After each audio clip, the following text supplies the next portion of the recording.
मालूम है, ये बांध 329 मीटर लंबा, 20 मीटर चौड़ा और 5.4 मीटर ऊंचा है। इसे देखने दुनिया भर से लोग आते हैं। पता है, बांध की देखरेख तमिलनाडु के इरिगेशन डिपार्टमेंट द्वारा की जा रही है। आप लोग भी इस बांध को देखने आइए, सिंचाई का साधन देख कर जाइए।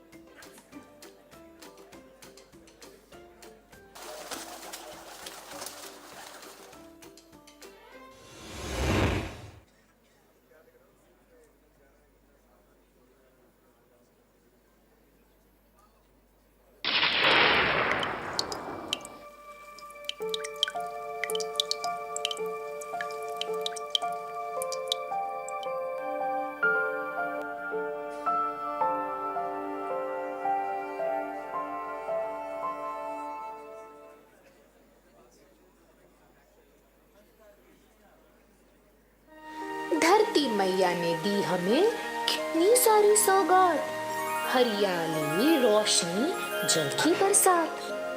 पर जो जो हुआ फैलाव, जल के स्रोतों की होने लगी कमी। भूजल का स्तर जाने लगा नीचे। एक एक बूंद पानी को हम बहुत ही तरसे। इतने दूर तक जाना होगा लाने को पानी। इनके घर तक जल पहुंचाने की हमने ठानी। अब हर घर है जल और खुशियां अनेक। बदली जिंदगी, बदला है देश। अपने लिए वक्त अब है हम महिलाओं के पास।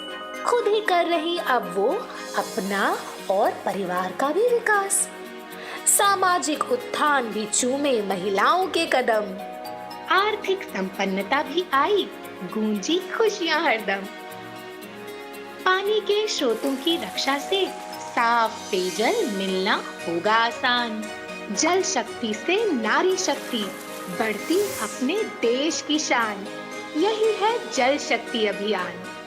ओ माँ, ये तो पीकू है। हाँ, मैं ही हूँ प्रतीक हमारे एक प्रण की। जल है एक वरदान, जल ही संपत्ति, जल शक्ति से बढ़ती नारी शक्ति। जल शक्ति से बढ़ती नारी शक्ति, यही है जल शक्ति अभियान।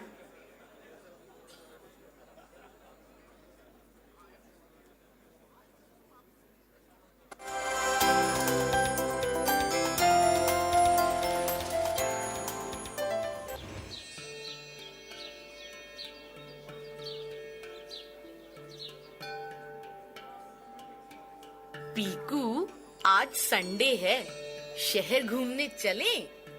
चलो पीहू, आज चलते हैं चांद बावड़ी। चांद बावड़ी? मुझे तो शहर घूमना है, मुझे नहीं जाना इस पुरानी जगह।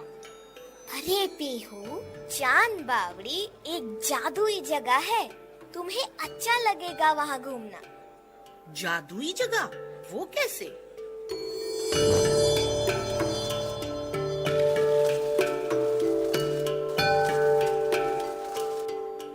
चांद बावड़ी राजस्थान के दौसा जिले के आभानेरी गांव में स्थित है।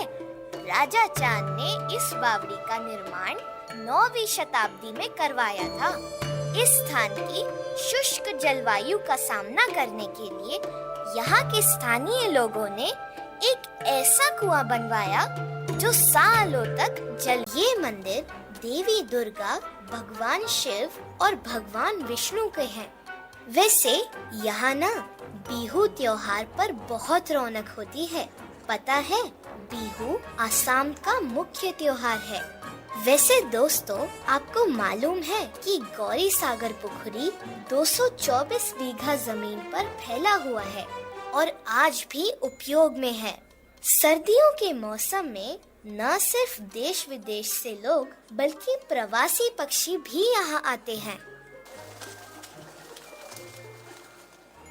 यहाँ मिट्टी और बांस से बने बहुत ही सुंदर खिलौने मिलते हैं, तो मेरी तरह आप भी अपने लिए वहाँ से खिलौने ले सकते हैं। तो आप आ रहे हैं ना गौरी सागर पुखरी को देखने? समय निकालकर गौरी सागर पुखरी जरूर आइए, जल संरक्षण की सीख ले जाइए।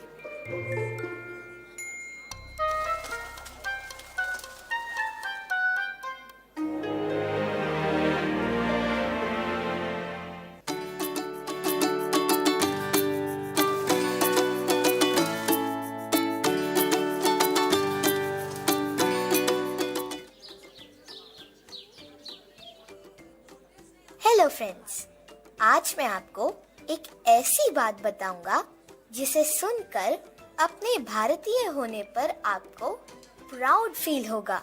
आज मैं आपको कलनई बांध के बारे में बताऊंगा। पता है, ये बांध विश्व का सबसे प्राचीन बांध है और इसे आज से करीब 2000 साल पहले कावेरी नदी पर बनाया गया था। हुआ ना आप लोगों को अपने भारतीय होने पर गर्व? चलो फिर एक बार जोर से बोलो, जय हिंद। जय हिंद। वाह, क्या बात है। वैसे दोस्तों, अब जो मैं बताने जा रहा हूँ उसे सुनकर तो आप और भी प्राउड फील करेंगे। तमिलनाडु के तिरुचिरापल्ली जिले में स्थित ये बांध आज भी न सिर्फ सही सलामत है बल्कि सिंचाई का प्रमुख साधन भी है। मालूम है, ये बांध 329 मीटर लंबा, 20 मीटर चौड़ा और 5.4 मीटर ऊंचा है। इसे देखने दुनिया भर से लोग आते हैं। पता है, बांध की देखरेख तमिलनाडु के इरिगेशन डिपार्टमेंट द्वारा की जा रही है।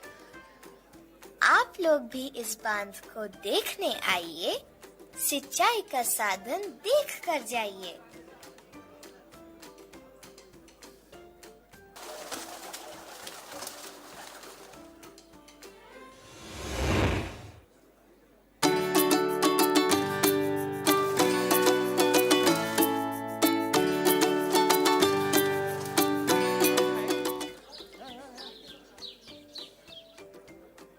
हेलो फ्रेंड्स, आज मैं आपको एक ऐसी बात बताऊंगा जिसे सुनकर अपने भारतीय होने पर आपको प्राउड फील होगा। आज मैं आपको कलनई बांध के बारे में बताऊंगा। पता है, ये बांध विश्व का सबसे प्राचीन बांध है और इसे आज से करीब 2000 साल पहले कावेरी नदी पर बनाया गया था। हुआ ना आप लोगों को अपने भारतीय होने पर गर्व? चलो फिर एक बार जोर से बोलो।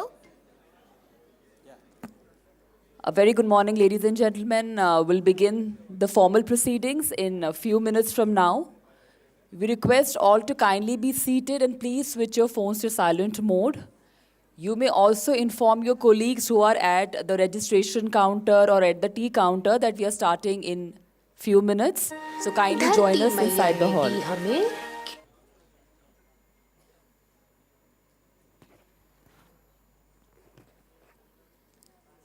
We are just waiting for our esteemed dignitaries to join us. Our secretary, sir, will be arriving at any moment from now. We once again request all to please switch your phones to silent mode and inform your colleagues who are outside the hall to kindly join you inside as we are starting shortly. Thank you. ये सारी सौगात, हरियाली, रोशनी, जल की बरसात, पर जो जो हुआ फैलाव, जल के स्रोतों की होने लगी कमी। भूजल का स्तर जाने लगा नीचे। एक एक बूंद पानी को हम बहुत ही तरसे। इतने दूर तक जाना होगा लाने को पानी। इनके घर तक जल पहुंचाने की हमने ठानी। अब हर घर है जल और खुशियां अनेक। बदली जिंदगी, बदला है देश। अपने लिए वक्त अब है हम महिलाओं के पास। खुद ही कर रही अब वो अपना और परिवार का भी विकास। सामाजिक उत्थान भी चूमे महिलाओं के कदम। आर्थिक संपन्नता भी आई गूंजी खुशियां हरदम। पानी के स्रोतों की रक्षा से साफ पेयजल मिलना होगा आसान। जल शक्ति से नारी शक्ति, बढ़ती अपने देश की शान। यही है जल शक्ति अभियान। ओ माँ, ये तो पीकू है। हाँ, मैं ही हूँ प्रतीक हमारे एक प्रण की। जल है एक वरदान, जल ही संपत्ति, जल शक्ति से बढ़ती नारी शक्ति। जल शक्ति से बढ़ती नारी शक्ति। यही है जल शक्ति अभियान।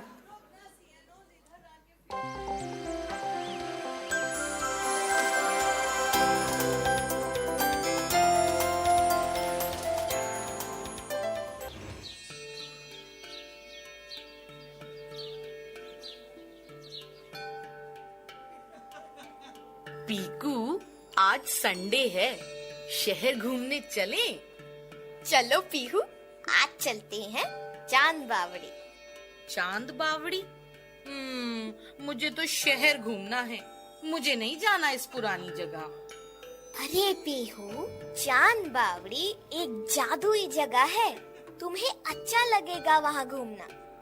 जादुई जगह? वो कैसे?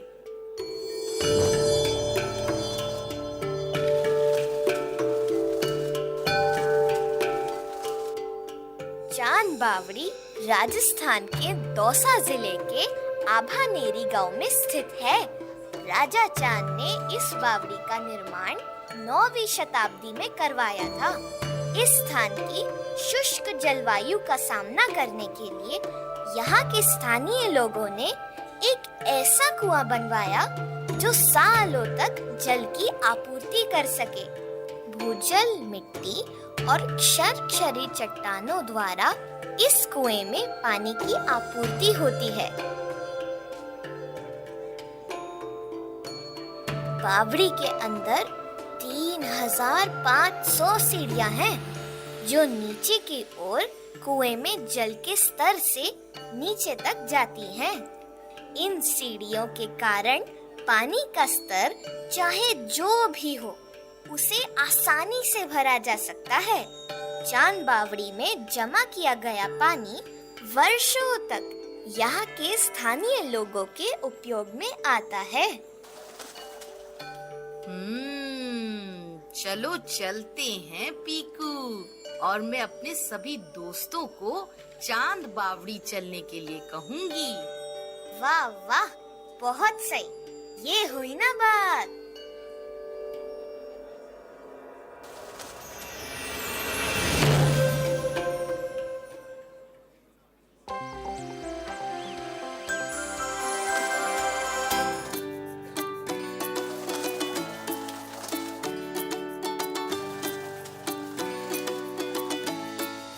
मेहरबान कदरदान साहिबान, आपको देखकर मैं खुश हुआ मेरी जान।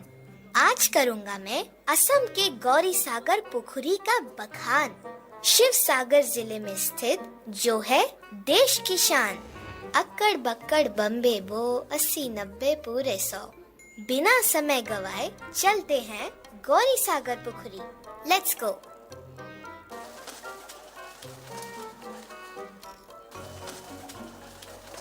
तो दोस्तों, ये है गौरी सागर पुखुरी। इसे अहोम साम्राज्य के राजा शिव सिंह की रानी फुलेश्वरी देवी ने बनवाया था।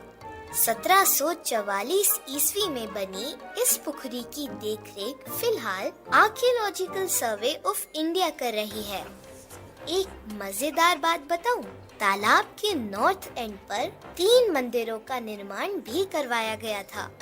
ये मंदिर देवी दुर्गा, भगवान शिव और भगवान विष्णु के हैं। वैसे यहाँ ना बिहू त्योहार पर बहुत रौनक होती है। पता है, बिहू आसाम का मुख्य त्योहार है। वैसे दोस्तों, आपको मालूम है कि गौरी सागर पुखुरी 224 बीघा जमीन पर फैला हुआ है और आज भी उपयोग में है। सर्दियों के मौसम में न सिर्फ देश विदेश से लोग बल्कि प्रवासी पक्षी भी यहाँ आते हैं। यहाँ मिट्टी और बांस से बने बहुत ही सुंदर खिलौने मिलते हैं। तो मेरी तरह आप भी अपने लिए वहाँ से खिलौने ले सकते हैं। तो आप आ रहे हैं ना गौरी सागर पुखरी को देखने? समय निकालकर गौरी सागर पुखरी जरूर आइए, जल संरक्षण की सीख ले जाइए।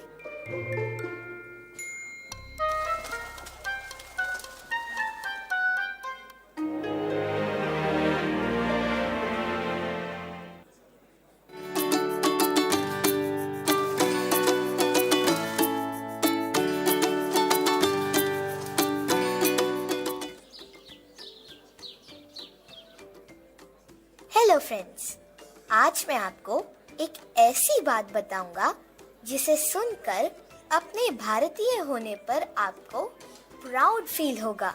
आज मैं आपको कलनई बांध के बारे में बताऊंगा। पता है, ये बांध विश्व का सबसे प्राचीन बांध है और इसे आज से करीब 2000 साल पहले कावेरी नदी पर बनाया गया था। हुआ ना आप लोगों को अपने भारतीय होने पर गर्व? चलो फिर एक बार जोर से बोलो, जय हिंद। जय हिंद। वाह, क्या बात है। वैसे दोस्तों, अब जो मैं बताने जा रहा हूँ उसे सुनकर तो आप और भी प्राउड फील करेंगे। तमिलनाडु के तिरुचिरापल्ली जिले में स्थित ये बांध आज भी न सिर्फ सही सलामत है बल्कि सिंचाई का प्रमुख साधन भी है। मालूम है, ये बांध 329 मीटर लंबा, 20 मीटर चौड़ा और 5.4 मीटर ऊंचा है। इसे देखने दुनिया भर से लोग आते हैं। पता है, बांध की देखरेख तमिलनाडु के इरिगेशन डिपार्टमेंट द्वारा की जा रही है। आप लोग भी इस बांध को देखने आइए, सिंचाई का साधन देख कर जाइए। Once again, a very good morning, ladies and gentlemen. Thank you very much for your patience. This is to inform you that our Secretary, sir, will join us in 5 minutes from now. We request you all to kindly remain seated. You may also inform your colleagues in case they are outside the hall to join you as we are starting in 5 minutes from now. Thank you very much. You are also requested to switch your phones to silent mode. Thank you.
देवियों सज्जनों, हमारे कार्यक्रम के गणमान्य अतिथि अब सभागार में पधार चुके हैं। कृपया सब जोरदार तालियों से इनका स्वागत करें। Shri V L. Kanta Rao ji, secretary department of water resources, river development and Ganga rejuvenation. Can you please welcome them with a more energetic round of applause. Shri Ashok K Meena ji, secretary department of drinking water and sanitation. Shri Anupam Prasad ji, chairman central water commission. Kindly keep the applause going. Ms. Archana Verma, Additional Secretary and Mission Director, National Water Mission. Shri Kamal Kishore Swan ji will join us in some time. We once again extend a very warm and hearty welcome to the distinguished dignitaries present amongst us. And I now invite on the dais Shri Sumant Narayan, Joint Secretary, National Water Mission, for the felicitation ceremony. अब मैं निवेदन करती हूँ श्री सुमन से कि वह Shri VL Kanta Rao ji का स्वागत करें. Can you please have the planters on stage. Shri VL Kanta Rao ji, secretary, department of water resources, river development and Ganga rejuvenation. जोरदार तालियां देवियों सज्जनों. We now welcome Shri Ashok K. Meena ji, Secretary, Department of Drinking Water and Sanitation. Kindly keep the applause going. We now welcome Shri Anupam Prasad, Chairman, Central Water Commission.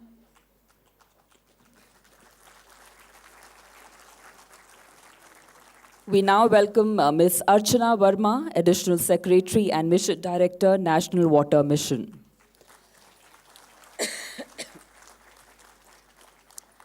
Thank you, Shri Suman, for doing the honors. देवियों और सज्जनों, अब हम जल कलश समारोह की ओर बढ़ते हैं.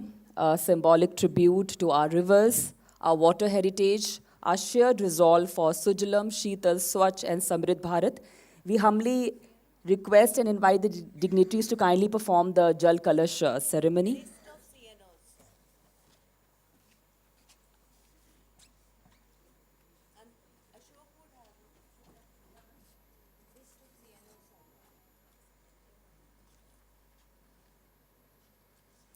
A round of applause as we perform the Jal Kalash ceremony by our esteemed dignitaries.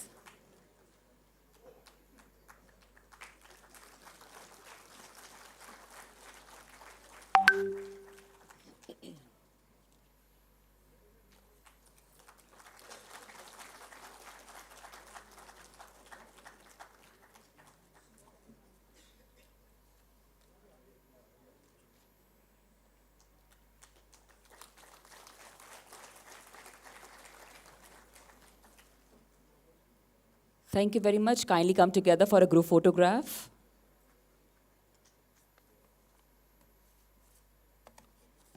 Thank you very much for doing the honors.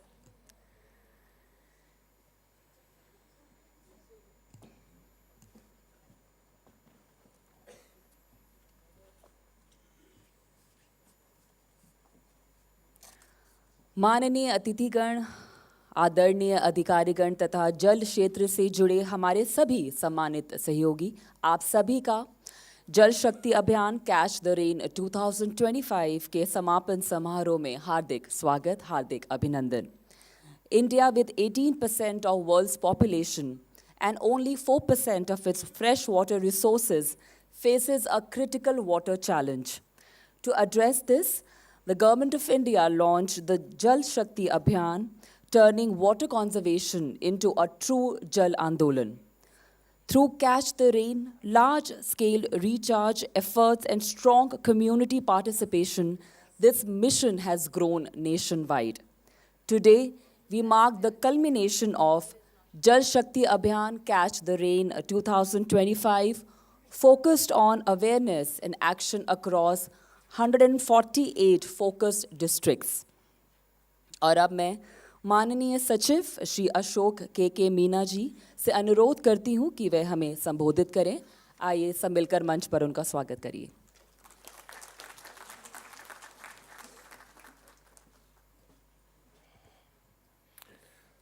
Good morning, friends.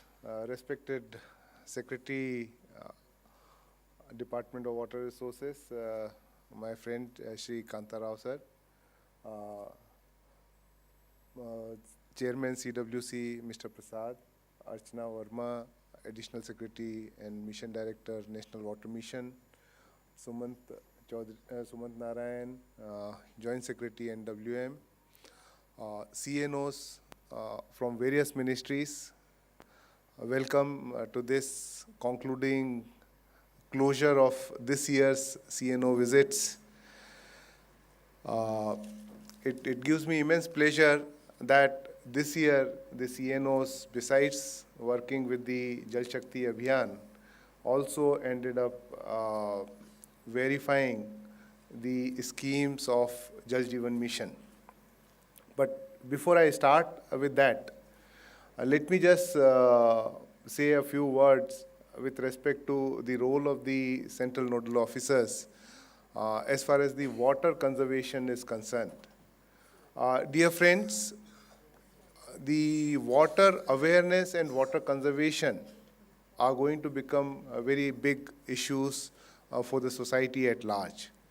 And in that context, we in the Jal Shakti Abhiyan, Catch the Rain program, Jal Shakti, Jal Bhagidari, JSJB as we are calling that program, the Jal Jeevan Mission program, or various other initiatives of the Department of Water Resources. We have been again and again talking about implementation of the schemes in such a manner that general population is aware about the importance of water, not only for drinking purposes, but also for agriculture, industrial usage, the recycling and reuse, etc. So, in that context, the CNO's roles is very important, and all of you work in various other ministries where water may not be as significant in your official duty, but I am sure water is connected with all of us. All of us depend on water. So, to that extent, this gives the opportunity to CNOs to understand the water-related issues and then act as ambassadors for Jal Shakti ministry in the field and go around, see how the implementation is happening, guide the collectors. The young collectors are doing extremely good job, and there the CNO's advice actually is taken very, very seriously. You will be surprised to know that when we interact with the collectors, they time and again keep on saying that our CNO who came to the district is what he advised us. So, therefore, we would like all of you to continue understanding about water in general, but specifically in terms of the conservation, in terms of ensuring that water use is sustainable in coming years. And therefore, this year when we sent all of you to the field, we had conducted, just like previous years, the briefing as to what needs to be seen in the field. Various templates were given to you. Jal Jeevan Mission also, a template was given to all of you. And it was expected that you would fill up the figures and give it to us. Those inputs of all the CNOs are extremely critical. I can talk about the Jal Jeevan Mission because those inputs have been presented to the Honorable Prime Minister. As you all know, Jal Jeevan Mission period is over and extension is about to take place. So the inputs given by the CNOs, and particularly the CNOs which went for Jal Shakti Abhiyan, and you saw the single village schemes where the schemes were largely completed. There, the figures are very encouraging, and hopefully, when the extension happens, I want to congratulate each one of you that your inputs would be key input as far as taking the decision for extension of JJM is concerned. Dear friends, next year, again, the CNOs would be appointed. Quite a few of you may continue to discharge the responsibilities. My only advice to you is that please keep on making yourself aware. Do remember that your advice counts a lot to the collectors, and try to sort out the issues on the spot as much as possible rather than leaving them for post-mortem later. So with these words, I think the reports which we have received are very good, and the quality was also quite good. So I congratulate each one of you for the effort made as far as JJM schemes inputs are concerned. Thank you very much.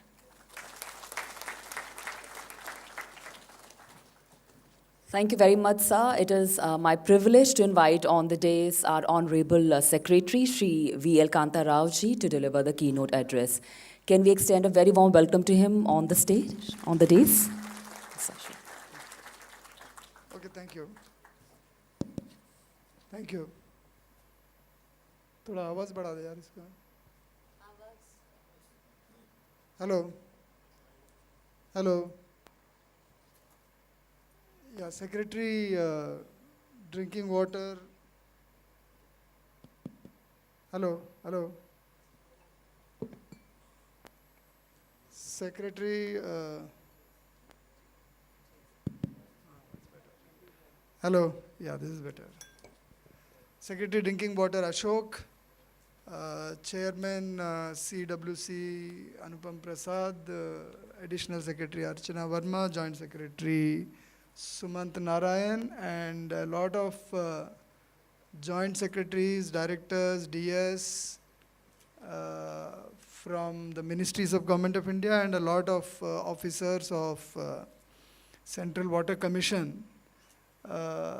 Thank you very much for coming for this meeting in the busy parliamentary schedule that every ministry has. So I was asking Archana, ki, how did you manage to put this meeting in the middle of a parliament session, where I'm sure everyone, DS director, JS sitting here must be clearing their files on mobile, on the parliament questions. But good that we have managed to get maybe about half the CNOs, that is what your people tell me. There are 150 CNOs for Jal Shakti Abhiyan, which is Jal Sanchay Jan Bhagidari, which happens in all the districts. There are 100 CNOs for Jal Jeevan Mission, the drinking water scheme. And there are about 40-50 CNOs for the PM-KSY, Krishi Sinchai Yojana, in which you were supposed to see the works relating to some dam construction and also command area development. Apart from these officers who are DS Director, Joint Secretary in Government of India, there are also about, how many officers of Central Water Commission who were about 150. Maybe about 200, 300 people who are director, superintendent engineer, chief engineer level officers of Central Water Commission and Central Groundwater Board, who have gone to the field to double check, cross check whether the CNOs have done their job or not. So this has been a huge task in the last 1 year, to be able to send about 300 officers of ministries to the field, and to send about 300 officers who are, our own ministry officers to all the districts, has been a huge task. And as Ashok has said, you have done a tremendous job in going to the field and bringing all the feedback that was required.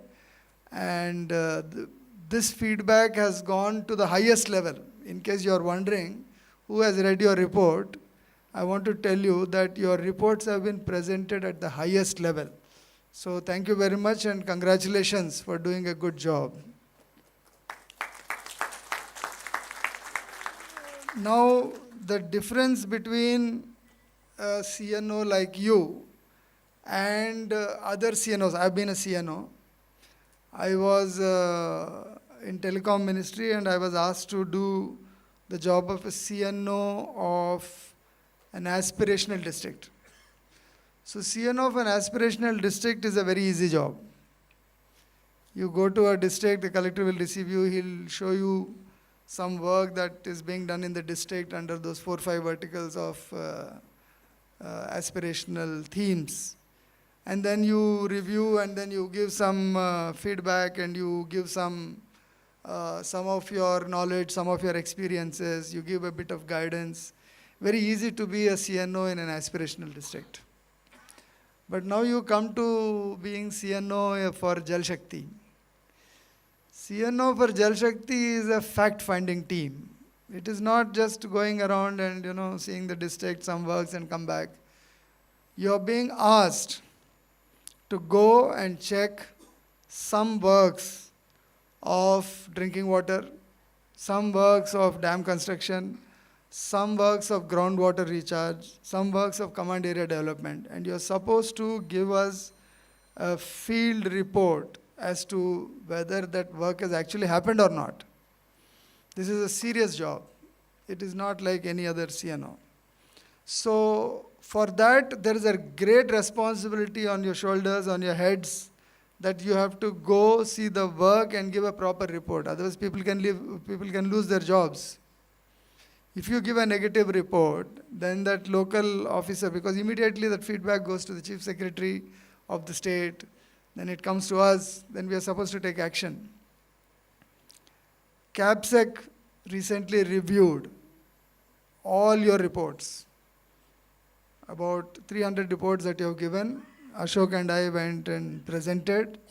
Then we gave them an overall picture of what has been reported by CNOs and what corrective measures have been taken by the states and by Ministry of Jal Shakti on the reports of the CNOs. Each and every line was read and each and every line was acted upon.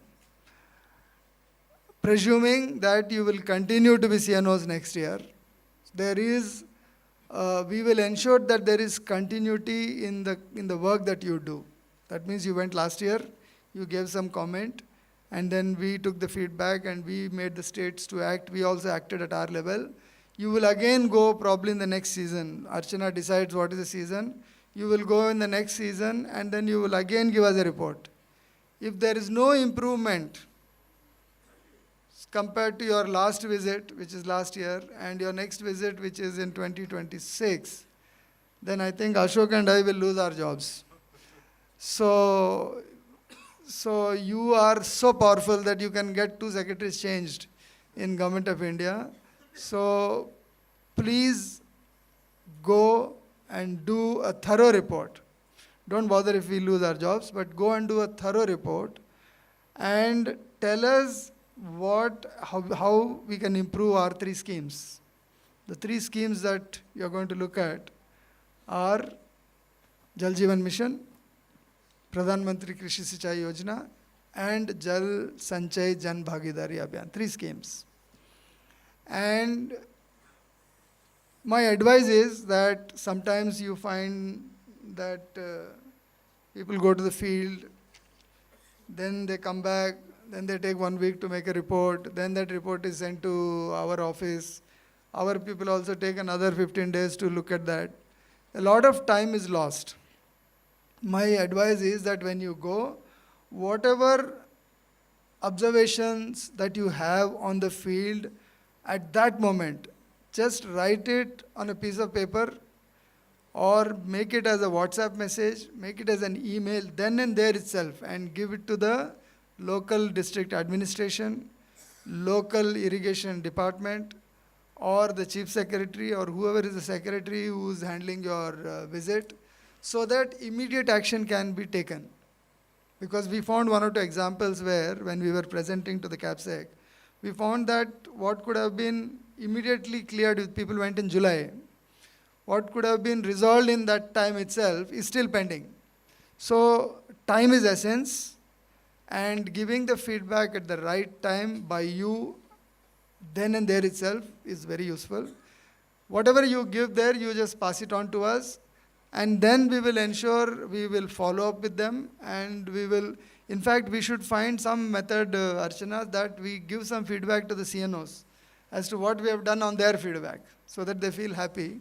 I think we should do that in the next year, that whatever feedback that you have given, what have states done on that, and what has Ministry of Jal Shakti done on that. This we will try to give back to you. But I know it's a very difficult task to find 2-3 days of time and go to the field. And you have done that successfully in the middle of monsoon and in the middle of all your work. So once again, I thank you very much. And today's meeting is, according to my people, it is some Thanksgiving. They're supposed to give you a nice lunch. But no lunch comes free. I'm going to ask a lot of questions. I want more and more feedback to come from you. I want to, one, improve the way in which the CNO system works. Number two, I want to improve the way in which our 3 schemes are implemented. You've already given some feedback on paper, but today, through our interactions the next 2 hours, we'll discuss and come up with some more points, and we hope to improve the way we do our job. Thank you very much. Thank you very much, sir, for your insightful guidance. अब मैं श्री सुमंत नारायण को catch the rain 2025 की परिचयात्मक प्रस्तुति के लिए आमंत्रित करती हूँ. Can you please welcome him?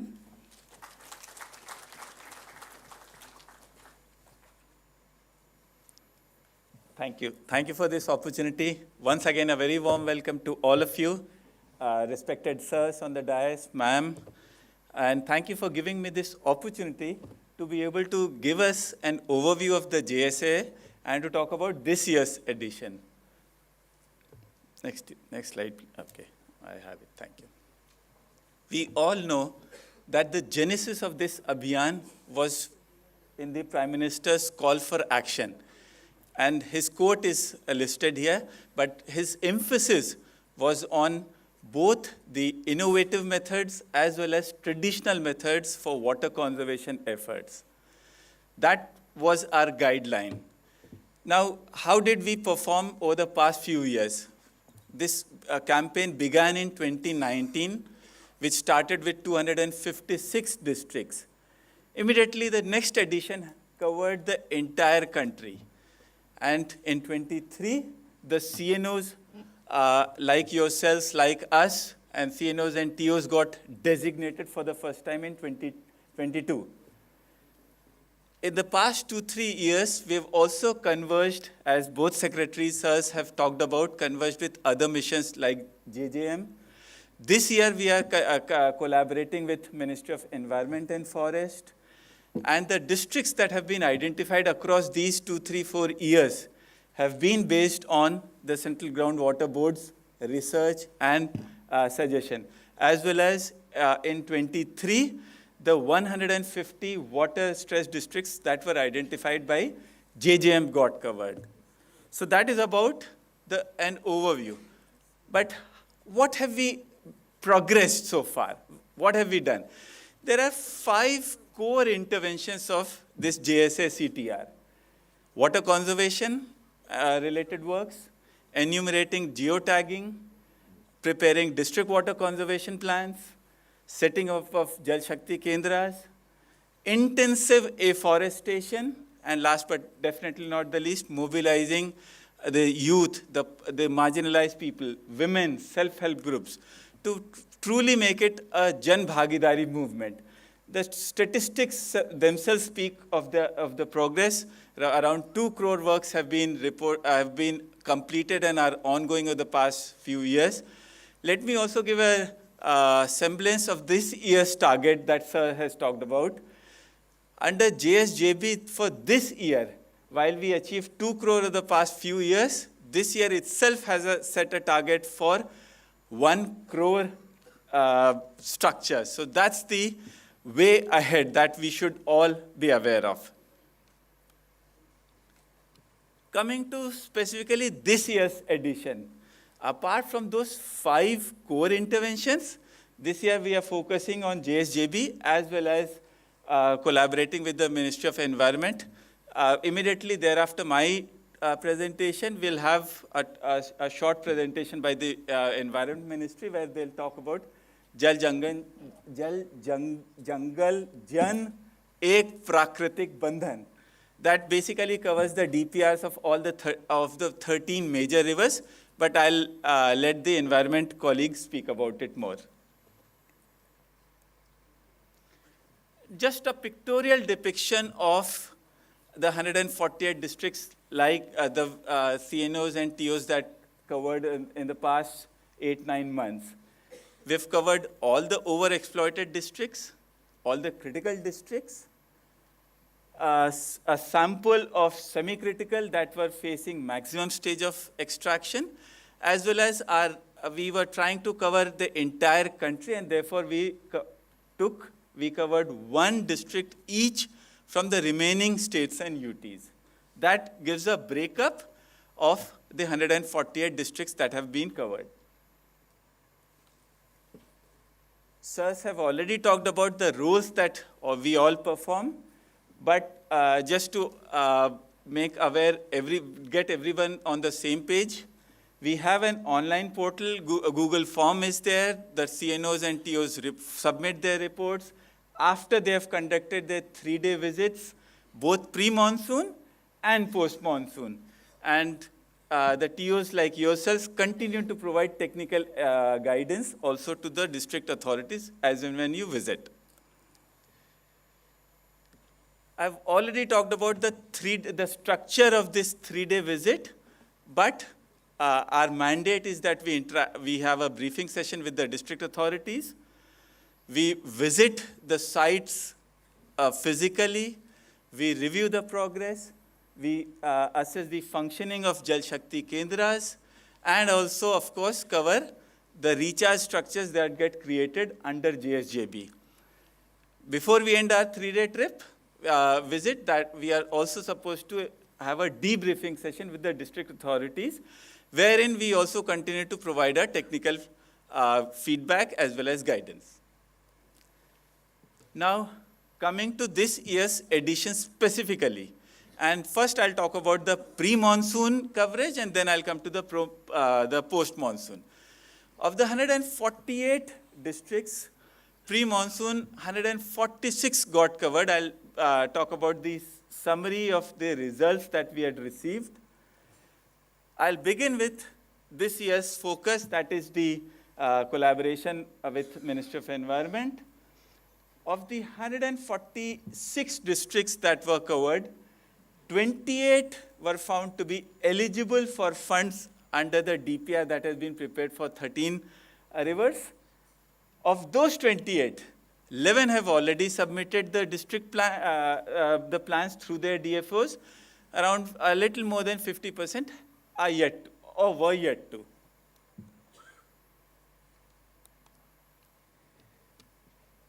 More than 85% districts were found to have JSKs functional. Of course, there is some scope of improvement in their exact functioning. The first also denotes the availability of a JSK or not, and the second talks about rating their functionality. So yes, we have some way to go in terms of making from 3.07 and going ahead and trying to reach the maximum.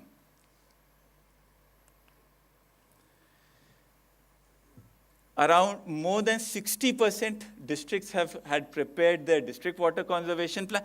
This is all to give us a semblance of the coverage that we are doing. What is it resulting into as a summary? And like Secretary Sirs have already talked about, but we are using it for our next scheme for the 16th FC. So these inputs are vital for us, just to impress upon that particular point. There has been enough emphasis on reviving the defunct borewells. And therefore, the first task was to identify those that can be revived. So of the 146 districts, 92 had identified, 54 were yet to. And therefore, those officers who are yet to visit during the post-monsoon, and if you get to visit in the next year, you could continue to impress upon the districts that identifying a defunct structure can also result in water conservation. The Honorable MPs keep emphasizing in different meetings about the importance of Disha meetings.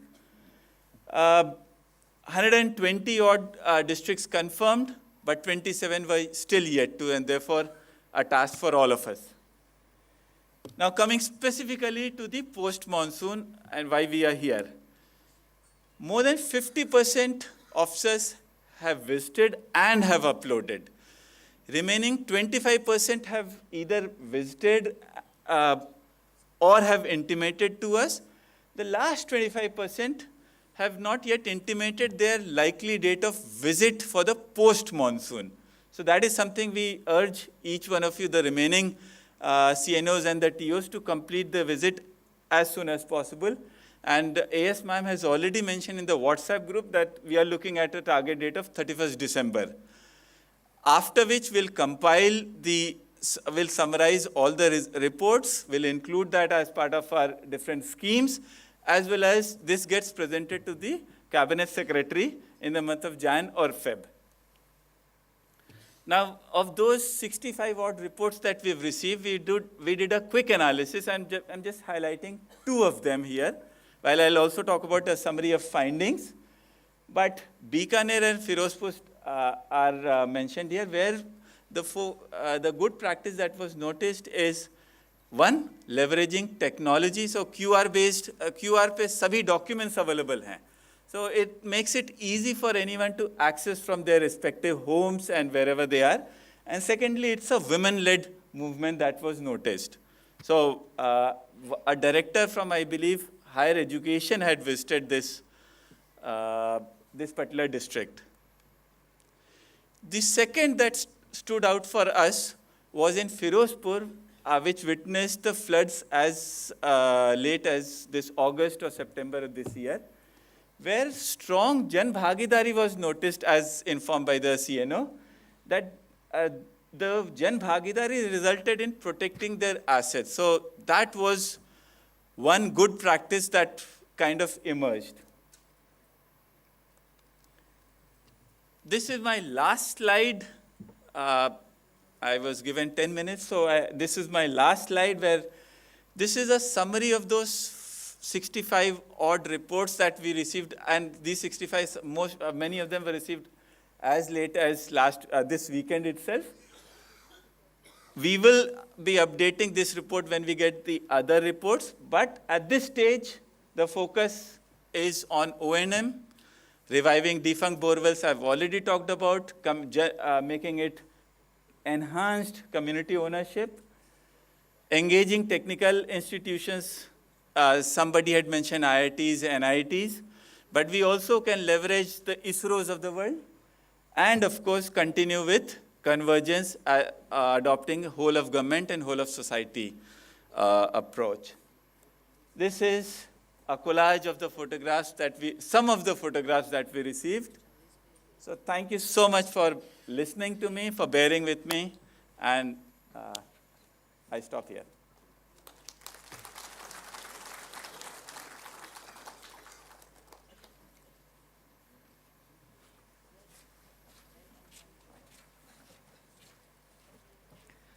Thank you very much, sir. Ladies and gentlemen, we'll now witness a short documentary film highlighting the work of Jal Shakti Abhiyan, Catch the Rain, and Jal Sanchay, Jan Bhagidari, led by CNOs across India.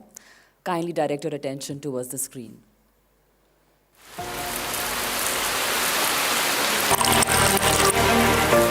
Bharat के पास विश्व की लगभग 18% आबादी है, जबकि उसके पास केवल लगभग 4% ताजे पानी के संसाधन हैं। विकसित भारत की ओर अग्रसर देश के सामने तीव्र शहरीकरण, औद्योगिक विकास, बदलती भूमि उपयोग पद्धतियों और जलवायु परिवर्तनशीलता के संयुक्त प्रभावों से ताजे पानी की उपलब्धता एक चुनौती है।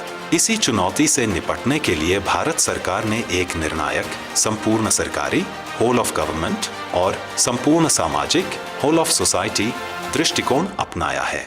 इसके अंतर्गत जल शक्ति मंत्रालय ने वर्ष 2019 में जल शक्ति अभियान की शुरुआत की। इस अभियान का उद्देश्य है समुदाय की भागीदारी से पानी का संरक्षण करना, ताकि जल आंदोलन को जन आंदोलन बनाया जा सके। इस अभियान के तहत देश भर में विभिन्न वाटर रिचार्ज स्ट्रक्चर जैसे कि चेक डैम, वाटर हार्वेस्टिंग पिट्स, छतों पर रेन वाटर हार्वेस्टिंग स्ट्रक्चर, टैंकों की स्टोरेज क्षमता बढ़ाने के लिए अतिक्रमण हटाना और डीसिल्टिंग करने आदि की पहल की गई। इस दिशा में आगे बढ़ते हुए देश के यशस्वी प्रधानमंत्री श्री नरेंद्र मोदी जी ने 22 मार्च 2021 विश्व जल दिवस के अवसर पर जल शक्ति अभियान कैच द रेन की शुरुआत की और मूल मंत्र दिया, catch the rain, where it falls, when it falls 2021 से JSA-CTR एक सालाना अभियान बन गया। इस अभियान की रफ्तार को और मजबूत करने के लिए 2024 में सूरत कॉन्फ्रेंस में माननीय प्रधानमंत्री जी की वर्चुअल उपस्थिति में जल संचय जन भागीदारी JSJB परियोजना की शुरुआत की। इसके अंतर्गत अब तक 36 लाख से अधिक ग्राउंड वाटर रिचार्ज स्ट्रक्चर बनाए जा चुके हैं। विश्व जल दिवस 22 मार्च 2025 को पंचकुला में माननीय मुख्यमंत्री हरियाणा तथा माननीय जल शक्ति मंत्री द्वारा जल संचय जन भागीदारी जन जागरूकता की ओर की थीम के साथ JSA-CTR के छठे एडिशन का भव्य शुभारंभ किया गया। मिशन की मॉनिटरिंग के लिए भारत सरकार के विभिन्न मंत्रालयों और विभागों की अधिकारी सेंट्रल नोडल ऑफिसर्स यानी CNOs के रूप में नियुक्त किए गए हैं। CNOs ने देश भर में 148 फोकस डिस्ट्रिक्ट्स में 22 मार्च 2025 से 30 नवंबर 2025 तक 2 महत्वपूर्ण दौरे किए। पहले दौरे यानी प्री मानसून विजिट में जिलों के DM और DC से मिलकर CNOs ने उन हस्तक्षेपों और कार्यों का खाका देखा जिन्हें JSA-CTR और JSJB के तहत जमीन पर उतारा जाना था। तालाबों के पुनर्जीवन से लेकर भूजल रिचार्ज संरचनाओं तक योजनाओं, डिजाइनों और प्रस्तावों पर विस्तार से चर्चा की ताकि मानसून के आने से पहले तैयारियां पुख्ता हों। पोस्ट मानसून विजिट में CNOs ने जिलों में कामों का जायजा लिया। जल स्रोतों की वेरिफिकेशन, संरचनाओं की जांच और बदलावों का आकलन किया गया। CNOs सिर्फ अधिकारियों से नहीं मिलते बल्कि समुदाय से भी संवाद करते हैं। उन किसानों से जिनके खेतों में अब पानी ठहरा है, उन महिलाओं से जो अब दूर से पानी नहीं लाती और उन गांवों से जो अपने स्थानीय जल स्रोतों को संवारने में आगे आए। CNOs ने यह पक्का किया कि जल संरक्षण की गतिविधियां सही दिशा में आगे बढ़ रही है और जिलों में जल संपदा को बचाने की कोशिशें लगातार मजबूत हो रही हैं। उनकी रिपोर्टें आने वाले वर्षों की रणनीति का आधार बनती हैं। सरकार और जनता के सहयोग से जल शक्ति अभियान के तहत 2025 तक कुल 1,97,00,000 जल संबंधित संरचनाएं और 712 जल शक्ति केंद्र स्थापित किए जा चुके हैं। CNOs केवल अधिकारी नहीं बल्कि भारत को जल सुरक्षित बनाने की दिशा में इन महत्वपूर्ण उपलब्धियों के अग्रणी वाहक हैं। मिनिस्ट्री ऑफ जल शक्ति इस अभियान में CNO के उत्कृष्ट और प्रशंसनीय सहयोग का आभारी है।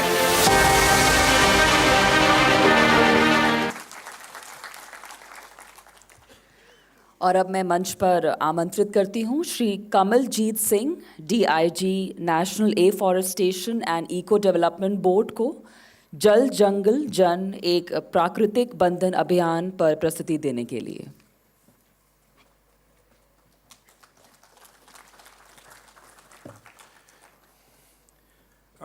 Warm good morning to sirs, ma'am, and all the officers who are all present here. We will be presenting you a presentation on river rejuvenation works which the Ministry of Environment, Forest and Climate Change has been carrying out. These are the 13 rivers on which we are working. So I will just go through it and then we'll let you know that which are the 13 rivers, what are the works there has to be done, what are the things are going on, and what kind of interventions are proposed in these DPRs. Sir, these DPRs were prepared by the ICFRE, it's a Dehradun-based our organization, in which the detailed processes has been given.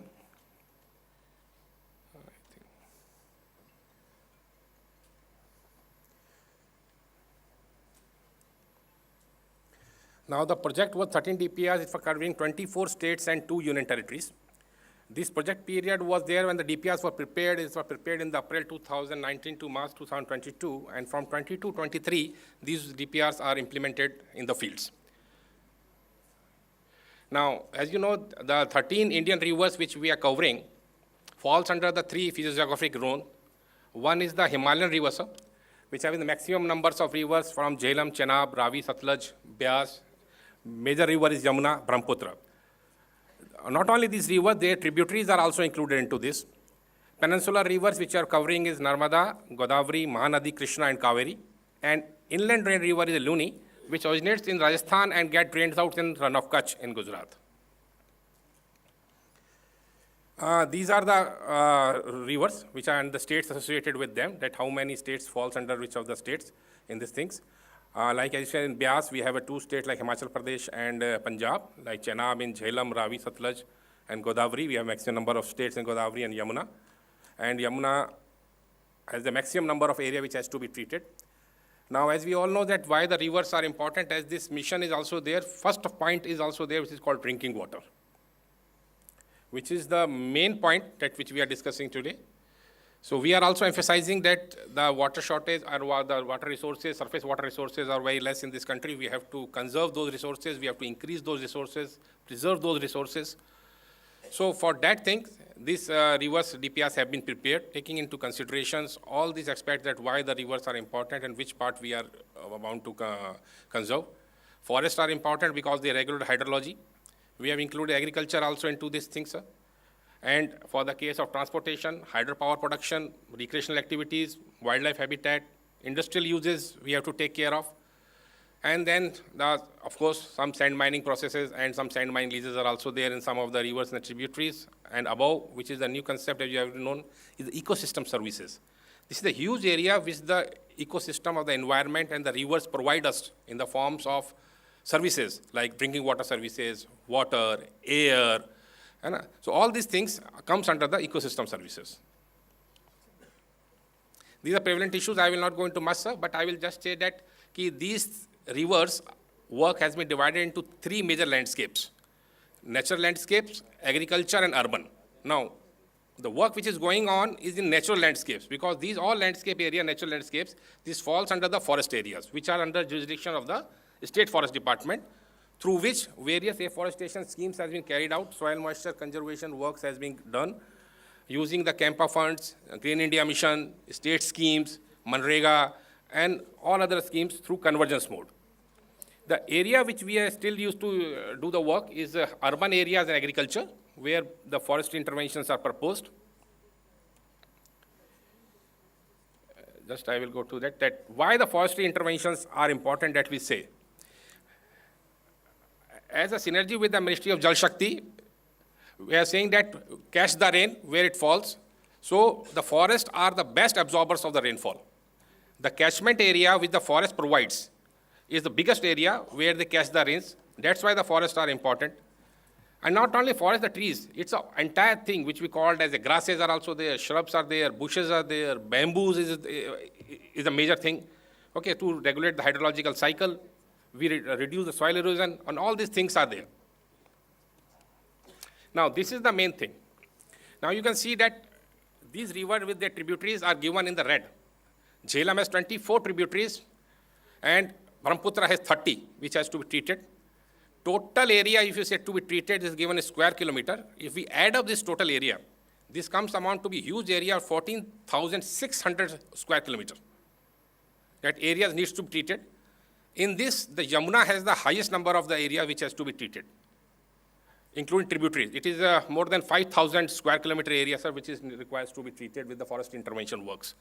It's a major river, along with the tributaries, which requires the treatment.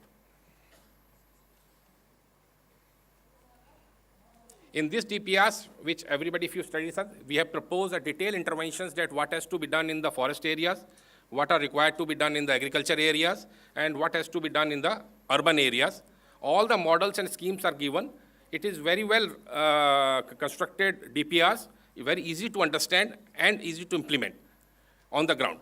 The thing is that the funding source is the main thing, that from the way this fund thing will come, because at 20 to 23 rate, the amount which is prescribed for the 13 rivers is huge. It is around 19,000 crores. That is estimated that it will be required to carry out the river rejuvenation works at the 20 to 23 rates. Now, as you can see, that's the works which are going on. It is like the plantation works which regularly has been done by the State Forest Department in the upper reaches of the treatment areas. These are some of the photographs I am showing, sir. This is one of the intervention which has happened in the Gujarat hilly areas. This was the hillock area which is completely barren. It was in 21 and 22. And then it was planted. It is the latest figure, this is the latest photograph of this year, 25. This is now converted in the 4 years, 3 to 4 years, it is converted into complete areas. Now, these are the plantation activities which is going on in other areas in the Gujarat state. Bamboo, I have said, are the main, is the grass category, and it is a very good water retention species which retains the water. The soil moisture conservation works, this has been carried out in the Rajasthan. They have a very wide scheme, which is they called Haryalo Rajasthan or Swavalamban water scheme that they are doing. Under that scheme, they are carrying out this work. These are contour trenchings that they are digging out for water conservation. You already done this work, or you This plan is to already do? going on, sir. No, this whatever 19,000 crore project is going on. Yes, sir. It's going on through convergence mode. No separate, it is not a separate funding is not there for that. It is through the different schemes that we are working, like Campa, Green India missions. So in that buffer area, what has happened, sir? In the entire river stretch, there is a 5-kilometer buffer is taken on the left and right side bank. In this 5-kilometer areas, the work has been done. So whatever the work is done in these 5-kilometer areas on the rivers, both the sides of the rivers, or their tributaries, are reported to us. No, in that 5-kilometer buffer, wherever there is forest, there you're working. Where we are working, sir. In the buffer, if there is no forest area, if it is revenue land? It's a revenue land. That's why the cooperation is required, and that's why the convergence are required, sir. No, are you 100% covering the forest area in that buffer? For forest area we are doing, so forest area we are doing the works. Through Campa, we have various schemes, through Campa, through GYM. Out of 19,000, how much will be from Campa? Sir, the Campa, the amount will be not much, sir, because the Campa, the compensatory afforestation sites, which falls under this 5-kilometer buffer zones, are only taken up. Because there is a rule in the Campa fund that it is a compensatory afforestation fund. So the forest land which is already diverted for the non-forestry purposes works, in lieu of that I get a land, in lieu of that I get a money from the user agency. That money is utilized to afforest that area, already the forest area which has been given for the non-forestry works. So out of this 19,000 crore, you must have mapped what is the Campa area, what is the Campa fund that you are going to spend? The Campa fund depends upon the state to state that it is there. The availability of that fund, at present the fund available with the Campa is around, I think, 18,000 to 16,000. I'm not asking that. I'm saying if you have made a plan for 19,000 crore and you mapped all the rivers and you found whatever is area on either side and all that. Yeah. You must have already mapped or earmarked as to how much area falls under Campa and how much money from Campa can be spent out of 19,000. No, sir. This has not been done. No, that is the first job you should do. No, sir. It's not a Campa. It says that it is a convergence of Manrega scheme. And No, you do convergence. Convergence one of the points of convergence is MOF. Yeah. Then some revenue, some other department, irrigation and all that. So your portion you should commit. See, 19,000 crore, as the entire government of India, we need to find 19,000 crore so that either side of the river is protected and river is rejuvenated. Yeah. We all agree. Yeah. So what I am asking is 19,000 crore mein se, what is the Campa commitment? Is it 500 crore, 1,000 crore? You give me some figure, no? No, sir. That's why I'm saying you, sir. There is no separate Campa commitment for, say, particular for this river rejuvenation works. It's a other way around which we are saying that whatever the Campa sites are falling under these 5-kilometer buffer zones, they are taken into consideration. There may be a Campa fund, there may be Campa sites which are beyond that 5-kilometer areas. No, what are the Campa sites within the 5-kilometer buffer? So that 5-kilometer buffer Campa sites are already, sir, there with the state, sir. अरे यार, आप ना मेरा answer parliament का समय है ना, आप पार्लियामेंट क्वेश्चन का आंसर जैसे घुमा रहे हो. मैं आपको ये पूछ रहा हूँ कि ये जो आपने 20 नदी सेलेक्ट किए, उसका 5 किलोमीटर करके बफर जोन आपने सेलेक्ट किया. Yes sir. उस बफर जोन में are there any CAMPA sites? Have you done a survey to check if there are any Campa sites in that 5-kilometer buffer? No, sir, no, that is not there in the DPR. So sir. if you have not done your own job, why are you coming and talking about convergence here? First, when you talk of convergence, you first say what is your commitment. If you want that 19,000 crore project to be done by us, you send it to us, we'll handle it at our level. Yes, First, sir. you talk about your commitment, no? What is MOEF willing to give out of that 19,000 crore? So that's why we are saying we are giving through the different schemes, like Campa and GYM, whatever the funds we get. Campa, you said nothing. आपने कोई गिनती नहीं. You have not done any mapping, you have not done any survey. Sir, see, the Ministry of Mines people are sitting here. I was earlier in Mines. There are at least 500 projects, 500 mining projects, where they have already selected some sites for compensatory afforestation. They have deposited money. Yes, sir. If I ask them for geo coordinates of that, I can tell you how many of them fall under the So 5 that, kilometer. those geo coordinate data are available within Parvesh data portal. That data is available with us. No, sir. no, don't talk about portal. If you are handling this scheme, you do the survey, you make a calculation and tell us, कि out of 19,000 crore, I can give 500,000 from Campa, rest I want from Jal Shakti. You say that we will handle. That figure I can provide, sir. Kab That, tak? that figure we can provide. Kab tak? Sir, within this week only. Okay. Friday, Arjun, Sumant, ये Friday को कौन है भाई करण? हाँ sir. हाँ, तो We आप will let us लेना know. भाई साहब, इनसे जानकारी लेना. आप ना देखिए, रिवर की जिम्मेदारी MOEF की है कि जल शक्ति की है? It's both, sir. हाँ? Both. हम मानते हैं कि हमारी है जिम्मेदारी. ओके? तो हम रिवर्स के ऊपर बहुत सारे प्रोग्राम चला रहे हैं. जी सर. वो श्री करण नीचे बैठा है ना? हाँ, वो we are river meeting. Conservation एक प्लान बनाता है. वो गंगा वाले बैठे, हम नमामि गंगे पूरे गंगा का प्लान बनाया है ना. So we will come up with more and more schemes to handle all the rivers of the country. Okay, thank you. Sir. Okay. Okay, sir. So I want to know if you can do something, you tell us. Otherwise, I'll find 19,000 crore myself. Okay, sir. आप शुक्रवार तक बताइए. हाँ, definitely. MOEF का क्या contribution है? Okay, sir. That we will let you know, sir. These are the some soil moisture conservation works which is going on in the forest areas. These are the number of sites that has been identified, geolocated and tagged in the river-wise and the state-wise, that how much sites we have to work upon. These are approximately 27,389 sites are there, upon which the work has to be carried out. So these has been given the river-wise. This river-wise means these sites include the tributaries also. For example, if you can see, sir, that in the first Jhelum, it is Jammu and Kashmir, 687 sites, so it includes tributaries also. In Chenab, that it includes tributaries also. So these 27,389 sites, this include tributaries also, tributary sites also. Now, implementation mechanism has been envisaged into these things. Sir. At the national level, there is a central nodal ministry provision is there. At the state level, the concerned state forest department will be acting as a nodal implementing agency for this work. And at the district level, there will be divisional forest officer in close coordination with the DMs, and district collectors will carry out the work at the district level. These are the components which has been envisaged in the DPRs. Like you can say, component A basically concerns of forestry intervention in 3 types of the landscapes, natural, agriculture, and urban. And component B also talks about the strengthening and knowledge management also. That's not only includes the officers and all this, this includes the staffs also. As you know that we have a joint forest management committees, eco-development committees in the forest areas. So those committees, those EDCs, SHGs, self-help groups, all these groups, their knowledge management, their capacity buildings will be done under component B. And then the component C talks about the maintenance of plantations, that this plantation has to be maintained until unless they reached up to a maturation stage, and then can be taken into a normal forest areas work.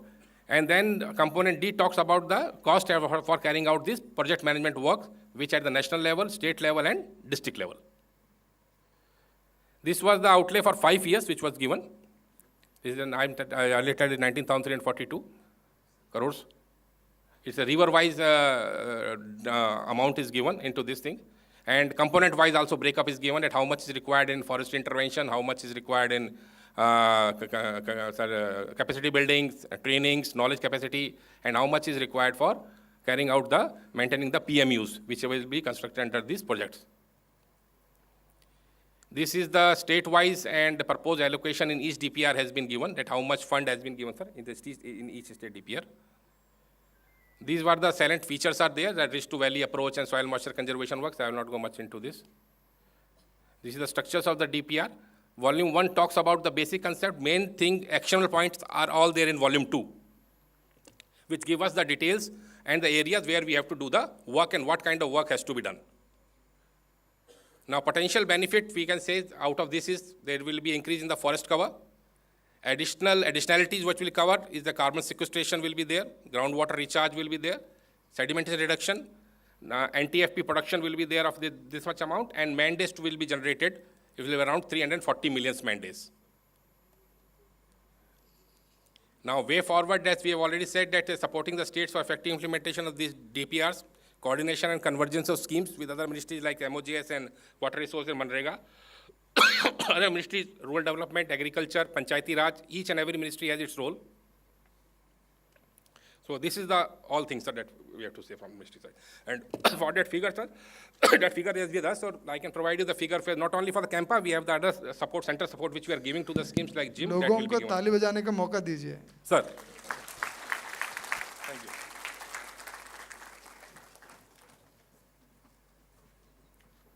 Thank you very much, sir. Our next presentation will be delivered by Shri Praveen Kumar, Commissioner, Pradhan Mantri Krishi Sinchai Yojana.